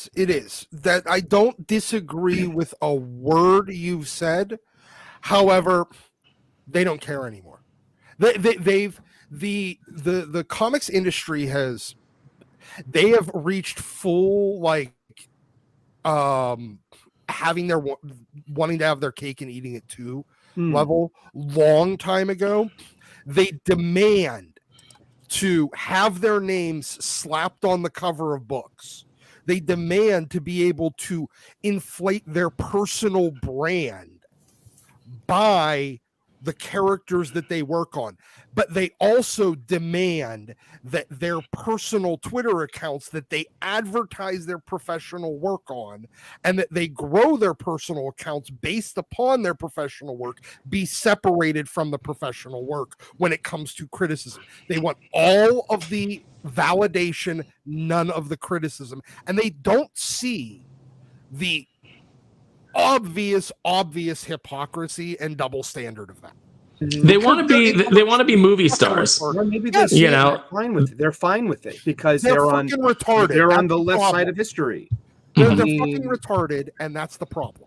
Well, and they want, like I said, they want to be movie stars, but they're running into the same problem that Hollywood is running in right now. There are no more movie stars. Tarantino was absolutely right when he said Chris Evans is not a star. Captain America is a star. Chris Evans doesn't put butts in the seats, consistently unless he's Captain America. Chris Hemsworth, as much as I love that guy, super nice guy. I've met him. He's fantastic. And he's done some great stuff outside of the Marvel universe. And they've let him do some pretty terrible things within the Marvel universe that are not his fault. But he's not necessarily a draw. That Men in Black movie completely tanked. It's actor plus character equals success, and writer / artist plus character equals success. You can't. It's why you can't see. A lot of these guys, they go over and they do a creator own thing, and nobody's interested because it's like, no, I want you on Hulk, I want you on Thor. I'm not really interested in, this other book that you're doing, crossover or whatever. It had some good sales at the beginning, but it tapered off really quickly and people lost interest. It's part of attaching yourself to that property. And that's what they want to do. They want to attach themselves to a property, but then they want to be bigger than the property. They don't care about the property. It's like, look at me, look at my brand, not look at my work on Hulk, look at my work on, Miss Marvel, look at my work on, whatever. There are 3 movie stars now: Tom Cruise, The Rock, and maybe Chris Pratt. Leonardo DiCaprio. I don't. But if there's any Marvel creators out there listening, listen. The behavior of your creators doing something like that has hurt your brand. I don't want to spend my money with you anymore. That's a joke. I mean, that's how am I supposed to want to spend my money on a Spider-Man funny book? I cut ties with an artist a while ago for some personal reasons, but it was a long time. It was a long time coming. Someone who I'd worked with a lot, but she just had this really arrogant attitude about, well, I don't work for the comic buyers. I work for the publisher, and that's the attitude that a lot of these people have, is that they don't work for the customer. And I'm sorry, but when you have people in place who have that attitude in you're on the artistic side or on the editorial side, and they're coming in and they're saying, I don't need to service the customer. You're gonna lose your company money. You're gonna get diminishing returns. This, whether you want to admit it or not, comics is a customer service business. You're asking people to spend their hard-earned money on a product that you produced. That's customer service, and you need to have that attitude. Yeah, and just to say, and I've noticed that it's mostly Marvel creators who will just use these block lists. I haven't noticed this over on DC quite as much. You know what I mean? And if they have the people from Marvel coming over to write the occasional arc, that they don't count. I'm talking about like the DC mainstays, like their bullpen. They don't block. They don't seem to block. Yeah, I can tell you the one creator that's blocked me. Yeah, Tom King. You know why? I had it coming. I gave him a rash of shit after Heroes in Crisis. He had it coming too. But you know what? I earned that. At least, I know I dig that. I respect that. Shit, yeah. But guys, talk about real quick. Guys, sorry to interject. Sorry, guys, but I gotta head out real quick. But guys, it has been absolute fun on this panel as always. Aaron's been great to meet you, listening to your opinions and everything's been great. Sharing the panel with you, and hopefully we can do it again. Everyone, have a great time. Doc, Drew, Wes, thank you very much for allowing me on your channel. And Eric, check out this show called The Warrior on Cinemax. Okay. That was a project that Bruce Lee was working on before he died. Now his wife is the EP on that show. Okay. They're trying to bring it back because at first they weren't, but they put it on HBO Max. I think they're trying to bring it back now. So check out that show. Will real do. quick, one of your topics was Bob Iger. For those of you who are excited that Bob Iger is coming back, you hate Star Wars, you hate what Kathleen Kennedy is doing. Guess who empowered Kathleen Kennedy? Bob Iger. You hate what's going on in the MCU? Bob Iger signed off on it. He's the one that brought in Bob Chapek to run Marvel, and now they fired Bob Chapek. Now they're bringing Bob Iger. All the woke identity politics that you've seen, they're not going to go away. So wake up, please. But guys, you have a wonderful day, wonderful weekend. Hope to see you soon. Later, brother. Cheers, good man. Seeing you. Have a good time at church. So, Drew, obviously they're going to have to get new writers on Hulk and Thor. This is what I think happens, Drew. Okay. I think Hulk ends up being Jason Aaron, and I think Thor ends up being Christopher Cantwell. What do you think? I pray to God you're wrong on both counts. I just got petrified when you said that. I don't want Jason Aaron to go Aaron's back. always on a major title. He's leaving Avengers. He is, but I don't want him going back on. He already had his fun with Hulk. He already had his spin at it. No, stay away. but it terrifies me thinking that. And I really cannot think of anyone right now competently to fill those two titles. I can't think of anyone I would want to fill those two titles. Al Ewing had a pretty damn good Hulk run, but it's over. He did past tense, but since then he hasn't done much of anything, and anything of substance really. But I'd say just let the titles die. Peter David, Hulk, return. You know what? I would love to see Peter David on a main title. I mean, I think he's happy doing these kind of like titles back from his heyday when comics were good, and pretty much everything was banging, every month, like, when you were just buying every title off the shelf in the 90s, before the crash. I think he's happy being in kind of that time frame before like a lot of this modern stuff like ruined a lot of the characters. But man, he's a guy who just always consistently delivers, and yeah, he's a bit of a loon, but he tells good stories. So let's give him another shot. Yeah, Aaron's right. I mean, it with Peter, it's like, would he want to come back into being in the big game, the big circle, with being intertwined with everything going on? Whereas he has his own little universe where he's kind of mastering, the puppeteer with. It'd be great to have him back, especially on both. Holy God, yeah, that'd be amazing. But but would he be willing to come back to do one of them? He won't if it has to do with him getting himself involved in events. And since they keep intertwining all of these titles into events, some way, somehow, he won't do it. That's why you're the Marvel aficionado. What's the best case scenario for Hulk and Thor? I think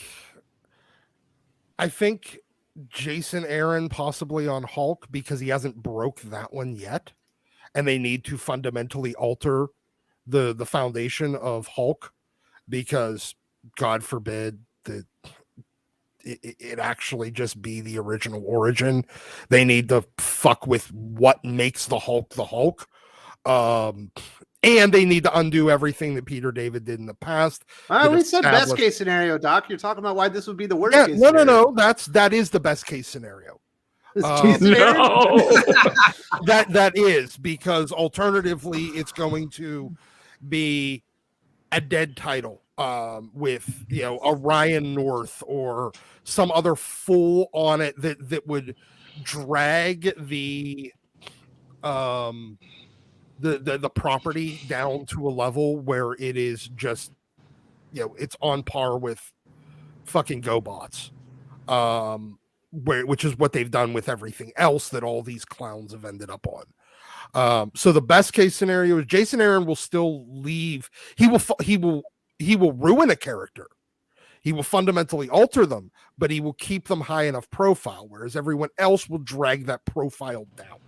Now, as for Thor, I don't know. Maybe Al Ewing. Maybe, you know what? Can we get Walt Simonson back? You know what they'll end up doing? Fucking Kieran Gillen. Oh, that'd be rough. And it'll be queer Norse everything. Imagine Kieran Gillen. He loves people talking so much, and him trying to do like a Thor dialect. Oh. It'll turn into a backdoor, no pun, actually, but pun both intended and unintended, Loki book. Because that's what he'll be wanting to write. And he'll write Loki like Mr. Sinister. He'll just be this fey character that, it's a characterization. You don't think they could get never like a Scott Snyder on Hulk? He seems like he likes horror. I don't think he would come back. He would come over to Marvel. He's not doing anything for DC. He can't write for Comixology forever. I think he can until, you know what? It depends. I know Jeff Bezos just started firing tens of thousands of Amazon employees, so maybe he goes into cost cutting across Comixology. But as it stands right now, I don't think they've already ruined that thing enough that they're not going to get rid of the little bit of talent that they have exclusive to it. I mean, it's not like it was doing gangbusters before. I know a lot of people that have said that the Comixology numbers were never that great, and especially the Comixology originals were all ill-conceived and didn't even create a blip on the radar. So I mean, I think the wheels has fallen off of that thing pretty quick. So I mean, you may, if they were smart, but the question is, can Marvel afford Scott Snyder? And I don't think they can. No, I don't either, because Scott, if my understanding is correct, Scott basically kind of starts requesting. I don't think he'd do it because I don't think they pay royalties at the same level that, like, for sales numbers that DC does. And I think they wanted him to drop that, and that's one of the reasons why he left DC in the first place. They were going to cut into his royalties. Marvel doesn't even give that. All right, Drew, you read more horror comics than anybody I know. You love all the great horror comics. Who's the horror comic writer that could do a good job on Hulk? Not name Ram V because it'll be too boring. Too slow. I'm thinking about that. I mean, I've got the artist in mind. I know my go-to artist right now, he's an up-and-coming guy, is Marco Fontanelli, an Italian artist. I think he would be amazing on the Hulk. But as far as writing it, I say have Marco write it and illustrate it. Go back to horror roots, have him write it and illustrate it. Maybe that'd work. You got to do something big on the titles because those are two of their best sellers. Is Steve Niles up to anything? He's doing image stuff. He's doing that. I forget, it was Simon Kurzansky, what his name was. Guy artist who was on Spawn. He did that. He was doing a little horror series at Image, like 6 issues, and yeah, it's pretty good. He's keeping busy. I love him. There we go. Maybe Steve Niles, somebody. They got to get some. I like that Night of the Ghoul that Scott Snyder and Francisco Francavilla did, and that was one of that Comixology thing. They published that on Dark Horse. Yeah, that's where they do the trades and stuff. Yeah, it was interesting. I like his art a lot, and that was fun. I'm looking forward to another issue or two of that. However, all right, Sparrow, you're an editor. If you're in charge, they said, Sparrow, we want you to hire the new writer for Hulk and Thor, but it can't be someone that's worked on the character. Who you hiring? Who are you going to try to get? I have no idea because the talent pool is so shallow at this point. You'd have to really saying like the same 8 names for every character. You'd have to go outside. There's only so many people that you know what? I would like open it up. If I was an editor at Marvel, if I was that Thor, Dan Abnett on Thor, he does good space stuff. You know what I would do is instead of picking a writer, I would open it up to pitches and I would say who has the best take, and I would let those come in. That's the way it used to be. Is people would come in, and they would pitch a character, as opposed to somebody just saying like, "Hey, the current trend would be me going, okay, so I'm doing Thor. Let me find a Norse guy to write this because they have to match the identity of the character. Nobody's a writer anymore." There you go. That's true. Why not? That area. Yeah, just pull. But I would take pitches. Most of what she's written is Thor. Yeah, I would pull a bunch of pitches in and see who has the best one, and I would do what I've always done as an editor, which is I would take pitches from anybody. You could just be a person off the street, and if you come in with a great pitch, I'll work with you to see if we can get it done. That's how I handled it when I was doing stuff for Boom on their Disney titles. If you came in, you had the passion for the character, and you had a good idea, I'd run it up the flagpole to Disney and Pixar and see if they approved it. I think we need to stop referring to the crop of writers and artists in comics as a talent pool and start referring to it as the talent puddle. Oh my goodness. I actually like that. Doc. I'm gonna give you that. No, I like it a lot. I'm not even a dad, and I like it. Let's hear from the people. Some super chats that we'll get to. Cal Lyle says, on the subject of Thor, Sparrow, I sent you a late Thanksgiving gift on your DM on Instagram. I hope it'll get you over Love and Thunder. Well, thank you. I will go check it out. Love and Thunder was rough. Yeah, that was. First 8 minutes are pretty good. Doc, you stopped letting Wes abuse you with bad comics, and now he's abusing me with bad movies. Oh no, I'm still letting him abuse me with bad comics. we still do Worst of the Week, but it's literally the only new comics that I read, and I don't pay for them. Very good. I loved sitting in the theater next to Sean Hudachko, where we went to go see Thor in Chicago, and I just seen the look of disappointment and anger on his face watching the film was hysterical. It was priceless. Never forget it. That's probably how my face looked during Last Jedi. First 8 minutes of Thor: Love and Thunder, perfectly good. After that, movie goes downhill severely.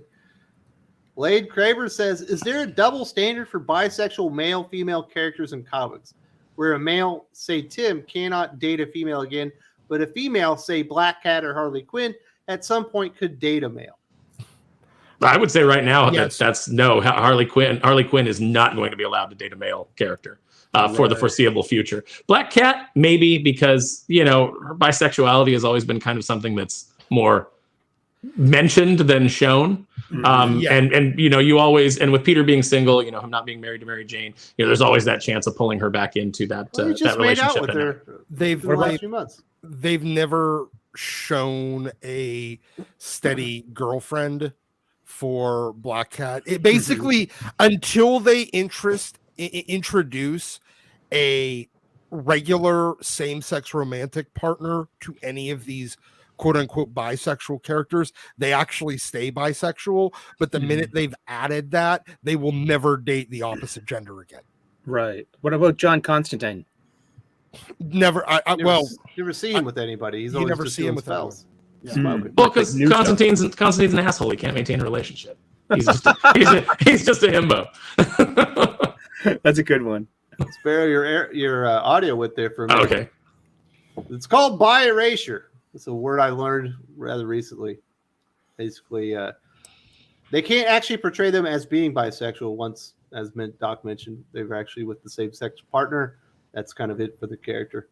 Cal Lyle asked, I've been blocked a lot by comic creators I haven't heard of, and most of it was due to, for some reason, doing it right. And I'm just a fan artist. Yeah, that's because you follow the wrong account. They do these block bots where if you follow an Ethan Van Sciver or maybe a Thinking Critical, they just say block anyone that follows that person, and then you get caught up in the block bot. That's what actually happened to Me, to to Sully. you, to everyone. Yeah, but it's neither fair nor unfair, is it? No, there's It's something lame, is what it is. wrong there. I mean, just you are on a list. Now I'm having flashbacks to Battlestar Galactica and New Caprica, and people got rounded up and put on trucks. Man, I got news for you, Eric. You're on a lot of lists. I am, aren't I? I know that I'm on a lot of lists. Yeah, no, I'm sure I am. I'm sure I am too. I'm too much of a. The funny thing is, like, people have like described. Like, I heard somebody say, once that I was Comics Gate adjacent, and I said, well, I'm everybody adjacent because I talk to everybody. I don't discriminate. You know, I don't care if you're Comics Gate. I don't care if you're a mainstream comics person. I don't even care if, like, we've had beef. I'll talk to you. I'll talk to you on Twitter. I'll talk to you in person. I don't care. This isn't personal to me. Like, talking about the business of comics is not personal to me. If we play 6 degrees of separation, everyone is everyone adjacent. Mm-hmm. Cal Depends on also how said, long you want to go out. this is just an opinion. I think to write Hulk properly, you need to like action and have some knowledge in psychology and childhood trauma. If you want So to you do not want to hear my theory about psychology degrees.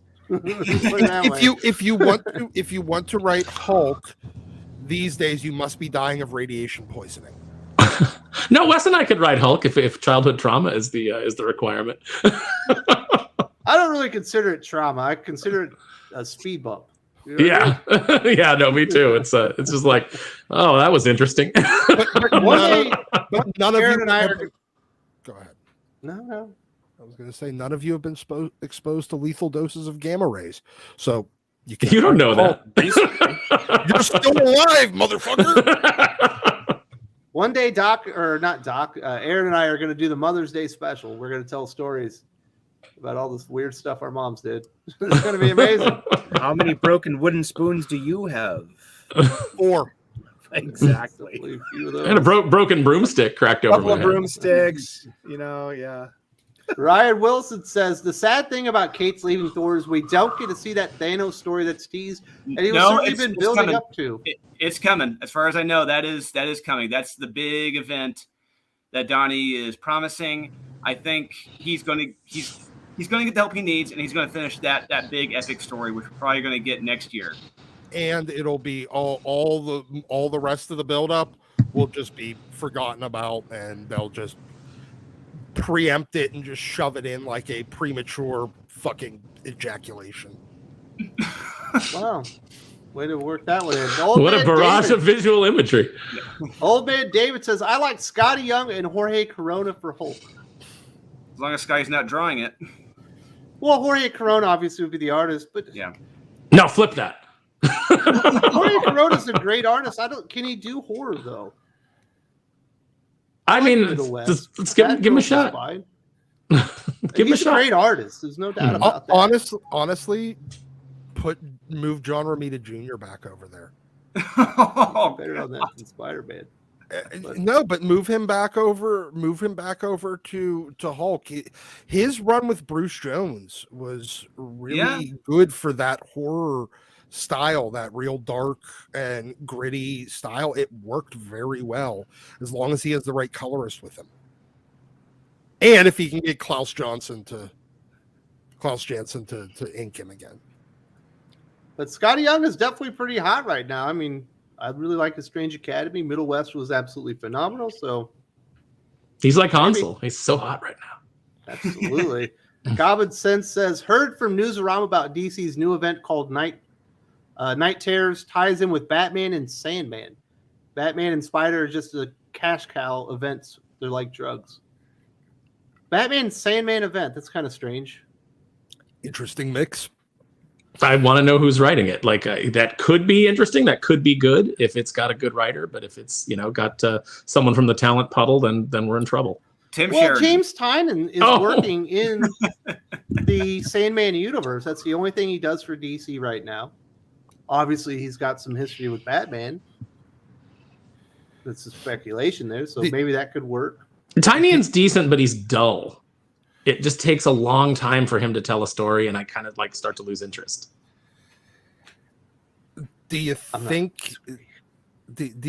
him and because I bet it would end up being Tynion and Zdarsky working together on it, because I don't think they'll do a Batman event that Chip Zdarsky is not involved in.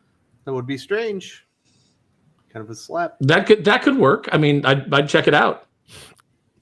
But how many of James Tynion's derivative, dollar store Chinese knockoff versions of existing Batman villains are going to end up in it? I bet none. It feels like they've all been pushed to the wayside, other than Punchline, for the most part. Cal Lyle says, I would love to do a Chronicles of Gore and show him go all God of War on the guys he killed, and have some themes like the effects of neglect. Sparrow, that sounds like a story you would like to edit. Oh, I would love that. I'd love to be involved in that. That's super interesting. I think that one of the big problems with Thor: Love and Thunder is that Gore the God Butcher didn't butcher any gods, because obviously that was just attached to, that was just like the framework. It's like, hey, you're going to do this story, Taika Waititi, and he was like, oh, I'm not really interested in that, so I'm going to do this dumb story, but I'll just wrap that around it. What the hell? So I would have liked to have seen, some real Gore the God Butcher kind of action going on, and we didn't get it. So I think a series that kind of chronicles his journey would be pretty fascinating if in the right hands. And Marvel could use another premier villain. They've kind of wasted the same villains over and over and nerfed them to nothingness. Yeah, really, they just need Carol Danvers to step up to the plate and be the alpha villain. Once Squirrel Girl has defeated you, you're pretty much done as a villain. Yeah, pretty much. Dylan Lindsay says, hello all, great show so far. Glad you did a Sunday edition. Doc, you were always so negative. Try to have hope. It can't be this bad forever. Well, I'm glad you're enjoying it. I'm glad we got to make it here on Sunday. Doc, what is it going to take for me to turn that frown upside down? You know what I'm saying, bud? Get good. Well, I'm doing the best I can, man. Not you. You're working with the material you have, and it is a giant steaming pile of excrement. What they need in order to turn the frown upside down is competence, and just doing look really kind of basic superhero stories that you build to something special on. You don't have to make everything the most specialist, amazing, game-changing thing ever, because then nothing is. Like the comics industry needs to learn what stability is. They don't have it. And you need, especially for something like comics, which is an ongoing purchasing process, like a subscription service, you need to have stability to your subscription. If Netflix is only dropping one good show a year, people will stop subscribing for 12 months. They'll only subscribe for one. You know what I miss? I miss the time when I would go into a comic book store and I would just buy almost everything on the rack. You know, I was reflecting on that the other night. Was like, man, there was a point where I just could not get enough of Marvel. I could not get enough of DC. You know, this is in the 90s, you know, the late 80s, early 90s, when I really, you know, developed that comic habit. And I remember my stepdad, who was dating my mom at the time, and he was like, you know, I hadn't been to the comic store in a couple of weeks, and he's like, well, let's go get your comics. I'll buy your comics for you. And I was like, okay. So he takes me to the store, and the bill was like $127. $90 later. Yeah, in and we're talking in early 90s money. And I remember he was like blown away, and so like, and he read a bunch of the comics too. Don't get me wrong, like, you know, but like a couple hours later, I'd breezed through all of them, and I came in and I was like, I'm bored, and he goes, I just spent $127 on comic books. Okay, you better go read them again. I don't want to hear that you're bored. You give me a book report on this Death Made Black thing. I can't make sense of it. It was like, okay, this Frank Miller Daredevil, Man Without Fear series. That was one that he loved. He borrowed from me, but that was coming out at the time. So if Doc wasn't so negative, we wouldn't all understand just how positive and what a ray of sunshine Sully is. So. It was like Gene Simmons and Paul Stanley. The yang, you know what I mean? The Superman Batman of the channel. Old man David also says he wants Daniel Warren Johnson on Thor. That would be perfect. Yeah. If they could get Daniel Warren Johnson to just write it, even they could bring in like a Juan Gedeon, who obviously illustrated that Justice League. Jurassic League, I'm sorry. Story with him, Johnson or someone. You say he's like great at barbarian stuff. You think Philip Kennedy Johnson would be a good fit for Thor? Well, I mean, he did just take Superman into space, and it was really exciting. But he could only do so many titles. He's going to be doing that Green Lantern John Stewart book. He seems like he's more of a DC guy, although he's still doing Alien right now. Maybe he'd be the guy. But Daniel Warren Johnson, just as far as a writer, blows Philip Kennedy Johnson out of the water. He's just everything that guy writes is amazing. If you haven't read his Beta Ray Bill, which I don't think you probably have, Sully, I haven't. You need to go pick that up, and you will thank me for it. I would gladly look up a used trade paperback for that. You will be very happy, sir. What were you going to say, Doc? Nothing. I wasn't talking. Were you hitting your dog? Again? No. Oh, my goodness. But actually, that's absolutely a great call. I think everyone would like that one. Cal Lyle says, I do have an idea for the return of Gore, but it's mostly a reimagining of the God Bomb arc, but he battles Zeus and Thor creates his own team. What do you think, Doc? That dog hunt? Well, wait, hold on. I don't like Thor necessarily spending all of his time with like involving the other pantheons of gods. Honestly, it detracts from the Asgardians. The other pantheons kind of are, well, to be perfectly honest, once again, if you have too many fucking gods, any of the specialness of Asgardian gods goes away. Once you start involving the Greek gods, the Roman gods, the Egyptian gods, the Asian gods, the Indian gods, my gods, yeah, like the different South American gods, it starts getting really, really boring really, really fast. Because sorry, Cal, Doc gives your idea a thumbs down, sir. I give it a thumbs up. But you just need a good editor to help you direct it. Yeah. Gallup Lyle also says, on Mother's Day, you know what Tom King's mom did with her broomstick? Wink, wink. and he probably enjoyed it. Oh. Well, I'm glad you didn't go like graphic on that one. We could just, no, he made all of us think of it in our minds. Yeah. Thanks for that fucking mental image, man. Sopranos flashback. All right, let's get into that one. Thanks, buddy. He's always keeping us on our toes.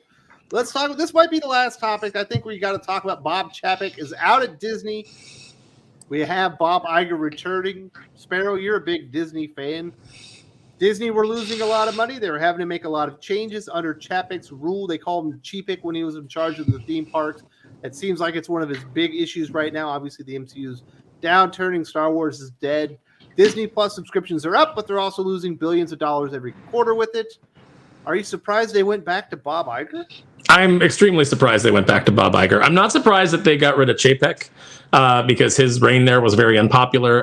The company, Iger, basically he populated that company with activists, and Chapek was about the money. He was about making money. He was about moving back to the center with their entertainment, not pushing left-wing agendas and just being more middle of the road so that you capture more audience, and bring more money into the company. And that was not going to fly with a lot of the employees at Disney. And there were mass protests, and he basically had to bend the knee. And then we had that disastrous video come out where they were talking about their not so secret gay agenda. And when you're in the business of family entertainment, that's not going to fly with a lot of people. So your audio just went. Okay, let me just real quick. Kick it. There we go. Is testing 1 2? Nope. No, it's still bad. Nope. Yep. Still doing the thing. But no, you are right on that. Now, I have heard one theory that they brought Iger in basically to sell Disney.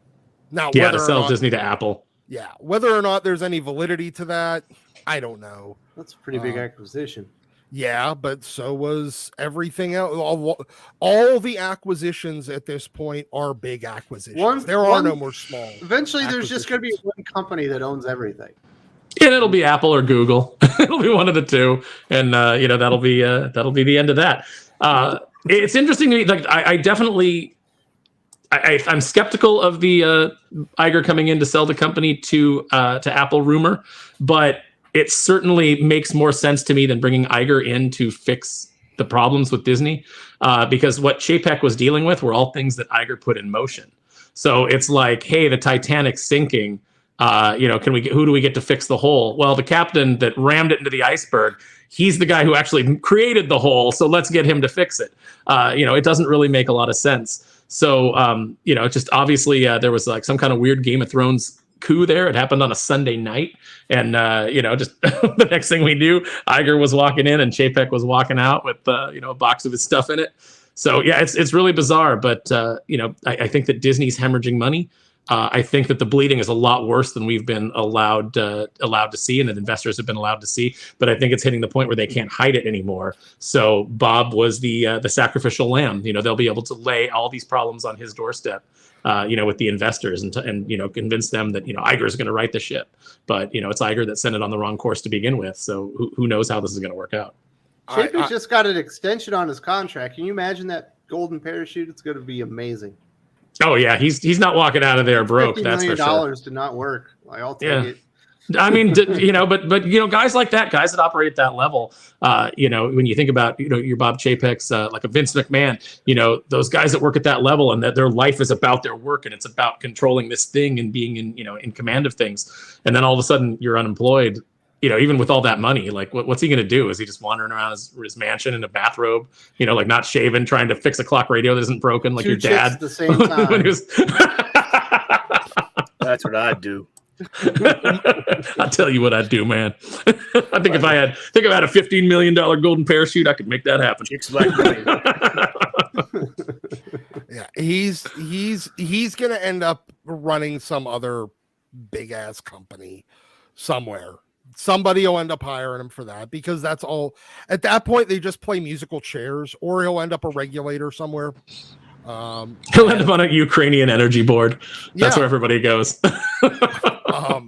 That or something big like that. The SEC Maybe that's where he's going. He's going to go be at the SEC so that all the dirty shit in Disney's books never comes out and affects the market for the business class. They're talking about conspiracies here, Doc. Okay, and after the last 2 years, we are woefully deficient in conspiracies because they all came true. Well, that's somewhat true. I'll give you that one, but he's not wrong. Hashtag Doc is right. He's not right. I didn't mean it that way. Hey, somebody's got to come up with a new one to fill in the void, man. I don't know. Too late, man. You rubber stamp Doc. He just did it. It's out there. Why, if you're losing money and things aren't going well, why do they always give them the contract extension to show them support and then fire them 6 months later? They always do it in sports, and they always do it at these big companies. Bad news doesn't get better with age. It's not like wine. You need to deal with it when it happens. You don't just give the guy a $40 million contract extension so you can fire him. Because they do it for the big investors to essentially lie to them and say, no, we have stability. If the guy's getting close to the end of his contract, they either need to fire him right then and there. Yes. But they can't leave him as a lame duck leader. That's a death knell for companies of that size. So they have to extend them early.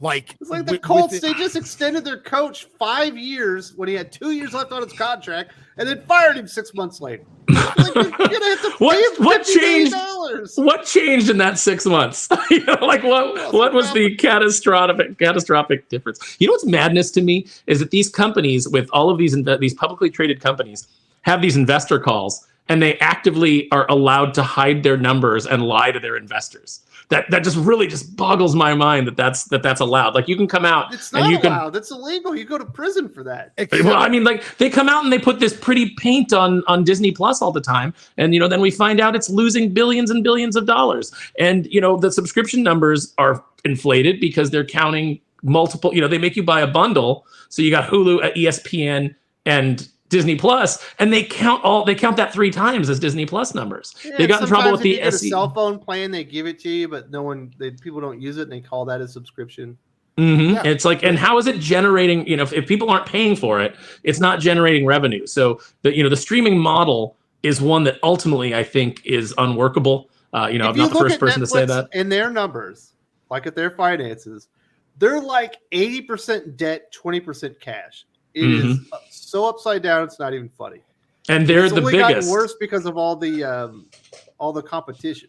Yeah, and it's like you see Zaslav coming in and saying this HBO Max is not working for us. I'm gonna shift things around. There's more money in having one central place like Netflix. It's a healthier industry if there's one central place like Netflix that pays you for your content and puts it on their service. It's a better model. It's the one that Disney has done with comics for years. It's better to have somebody pay us. It's better to have Dynamite come in and give us a big chunk of money, and then they spend all the money to develop these things. And at the end of the day, we own everything they did, and we can hand it off to anybody else that we give the license to. Netflix it's just used to be good. It blows now. There's nothing on there. They have like 2 shows a year I like.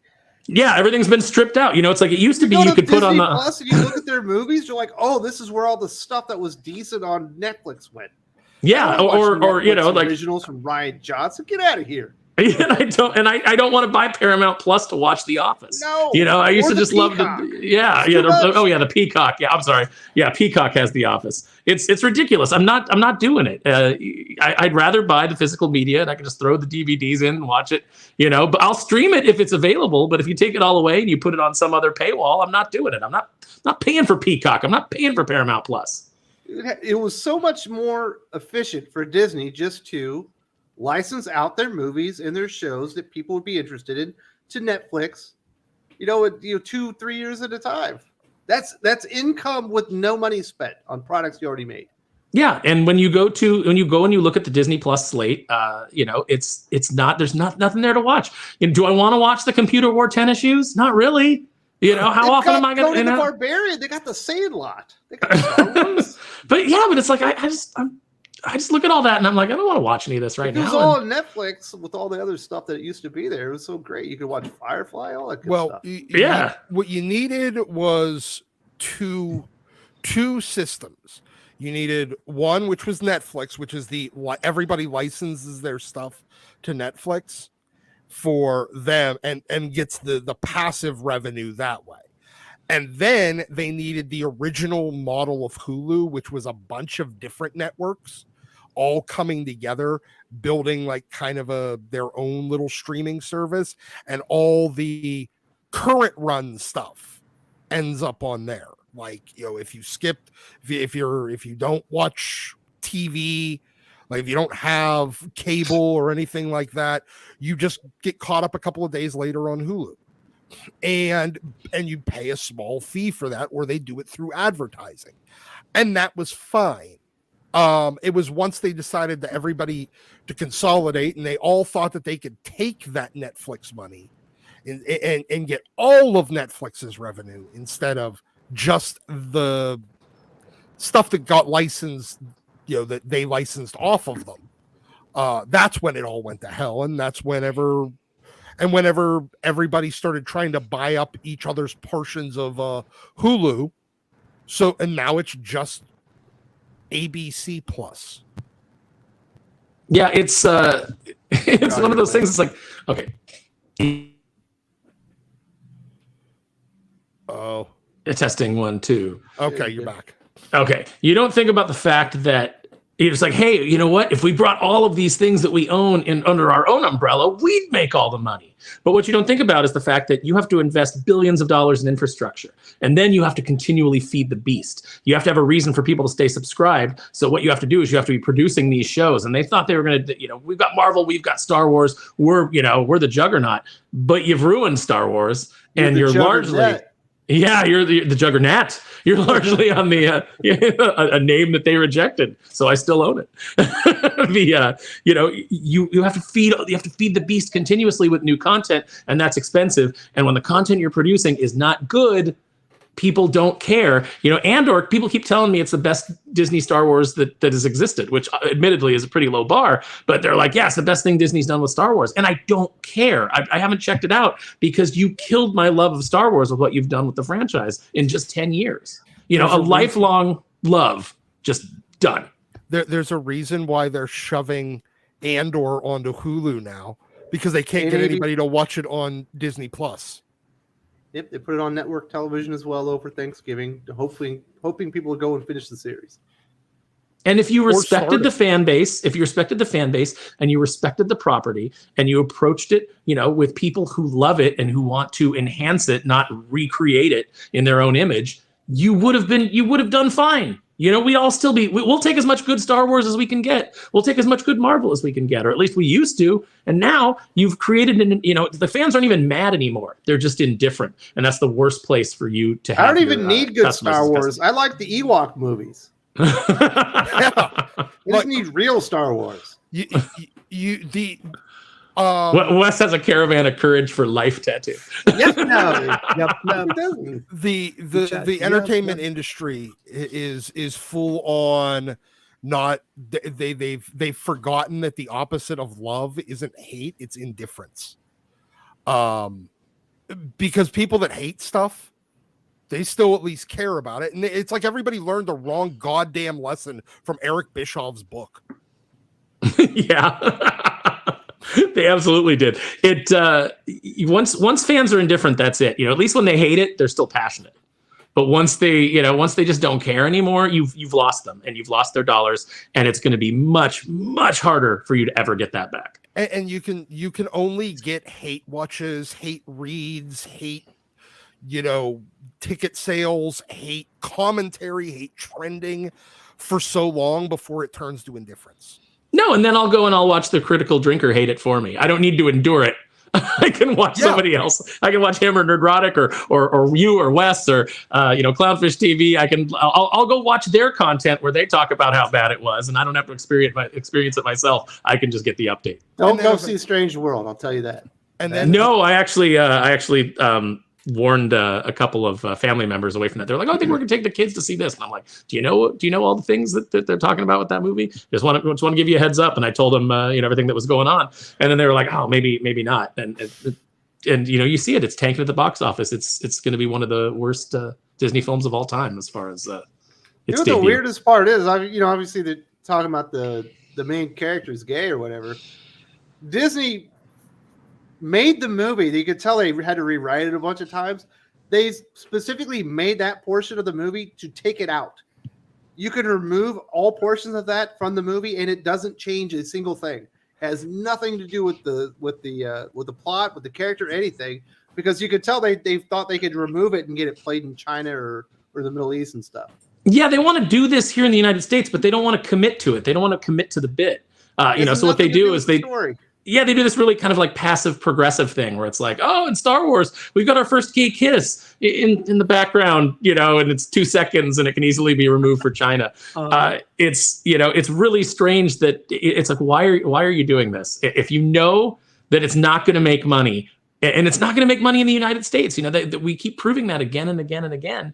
It's like you're appealing to a niche audience. And while there's an audience that doesn't mind, there's also a huge audience that just doesn't want to deal with it, so they don't go, and they're tired of like that being the only message about the movie. It's literally the only thing that I know about Strange Worlds from the marketing. I don't know what the story's about. I don't know who the characters are, aside from the fact that the lead is gay. That's the only thing that's been promoted, and that's not enough to get your average moviegoer into the theater, and it's going to turn off a certain percentage. So, what do what's the solution? You want to be representative. You want to you want to get these pats on the back, and you want to appeal to a broad range of demographics, but you're cutting off a large demographic to appeal to a very small demographic, and then you're surprised that you made less money. So you've either got to decide that that's what you're doing. You're a social activist company, and it's not about money. We're going to lose money, but we're going to get a message out, or we're going to make money, and by appealing to the most people possible. It's it's like marketing 101 level. Do you have a shit movie? Yes.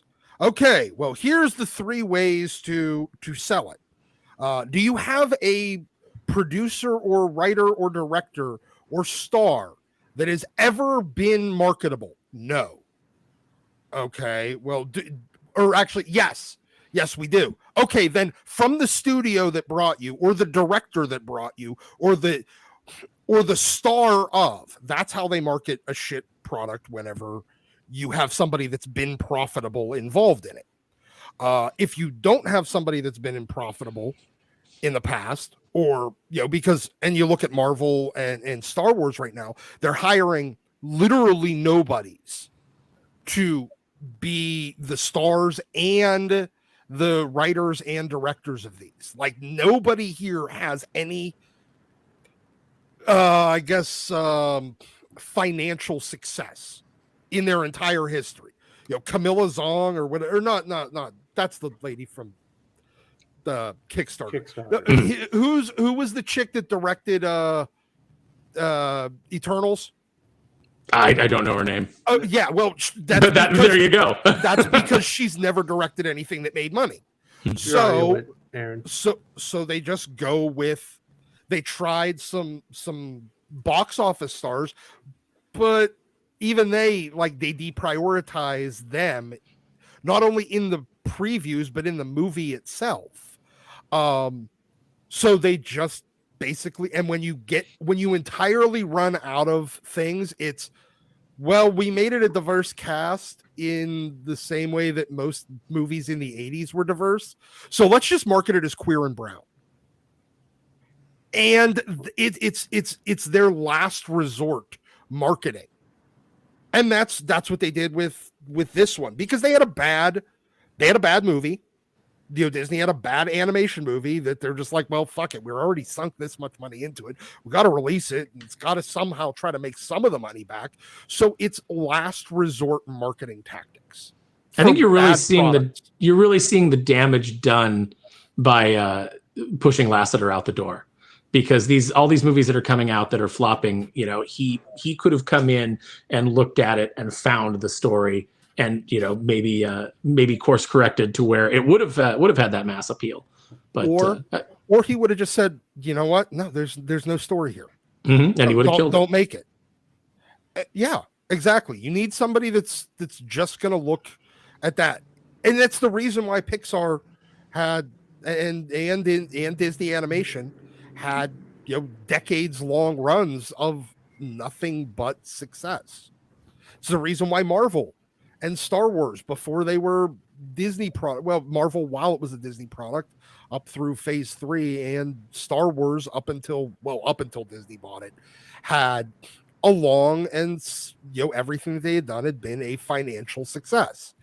Now you're on the downslide because there's nobody to say, you know what, you don't have a story here, you don't have a good thing here, we just shouldn't make this.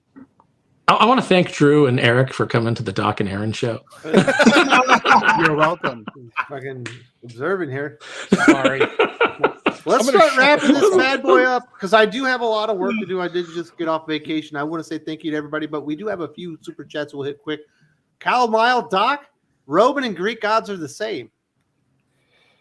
Are they? I thought that the Romans ripped off the Greek gods. Eddie Izzard has the same, but they're similar. Eddie Izzard has a great bit about how the Romans had a bunch of crap gods and they went and they saw the Greek gods and they're like, oh, let's take these and we'll give them Roman names because up until then they had Jeff the god of biscuits and Simon the god of hairdos.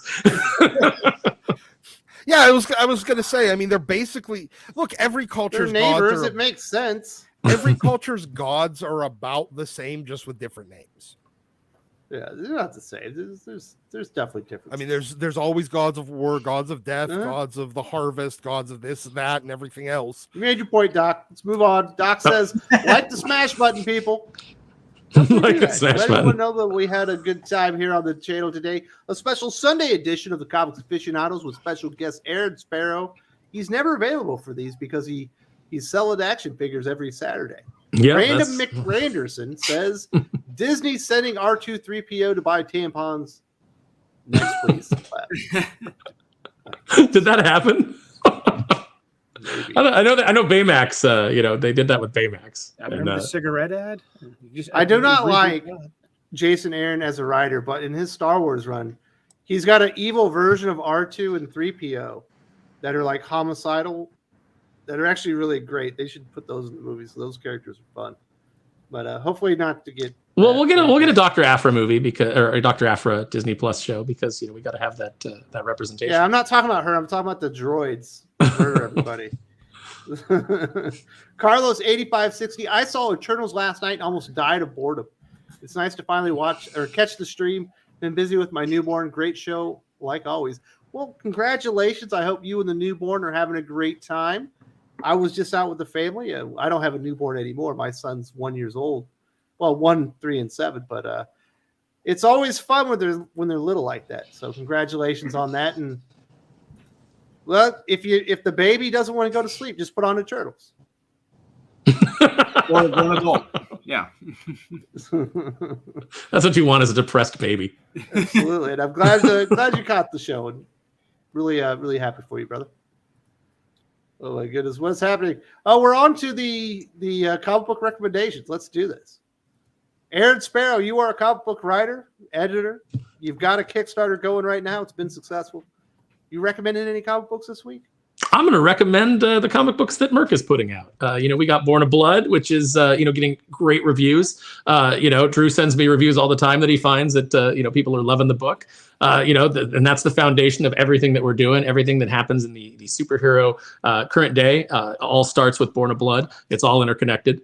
Miss Meow's doing really, really well, and people are discovering Death Rage. Death Rage is our most popular book at conventions. It's the one that people are discovering for the first time and are like, oh wow.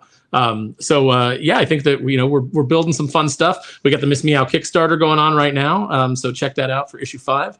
And if you hit your local comic book store, we did a free local comic book day printing of the first issues of Born of Blood, Death Rage, and Miss Meow. So if you missed those, you can pick them up. Very nice. Now, if you're like Doc and you've given up on comic books, is this a shared universe you could invest in? That would be fun. Yeah, absolutely. I think that we've got a real 90s sensibility going as far as the sense of fun, the sense of sexiness, sense of action. We're trying to tell interesting action-driven stories with good characters. that you can invest in and watch them grow and learn how they're interconnected. We kind of pushed everybody to the deep end of the pool with this universe, and now we're slowly revealing information, about It's like where we're going, Wildstorm 2.0. what the history is. Yes, that's exactly kind of the model that I wanted, but really solid right out of the gate. Very nice. Think about that one, Doc. Maybe you got some comic books in your future. We should send some stuff over to Doc, Drew. Yes, we should. Absolutely. I'll talk to Murphy about that. Yeah. We got the Sultan of Soup himself, the only man that's got a comic book and cooking channel at the same time. How you doing, Sully? What are you recommending this week? Anything DC? I just got this in the mail today on my doorstep, a Gemini mailer of something I supported months ago. It's actually a friend of mine, James Harris, the Ginger Ninja. He's a painter and an artist. But he did this one with Thomas Stenger. It's called Anti-Steam Junk Western. And I just love his art. I watch his art streams, and he's just a classically trained kind of, looks like a Dutch master almost, with light source, great use of light source, great use of shadow, great characterizations. He also lettered his own pages, which I thought he did an amazing job, because sometimes with these comic books, these indie comic books, they kind of, they can miss the field goal if they don't get the lettering right. And he got the lettering right. So he drew it, he colored it, and he lettered it. And that's a huge job for any artist. So this is pretty good. I'm looking to get into this.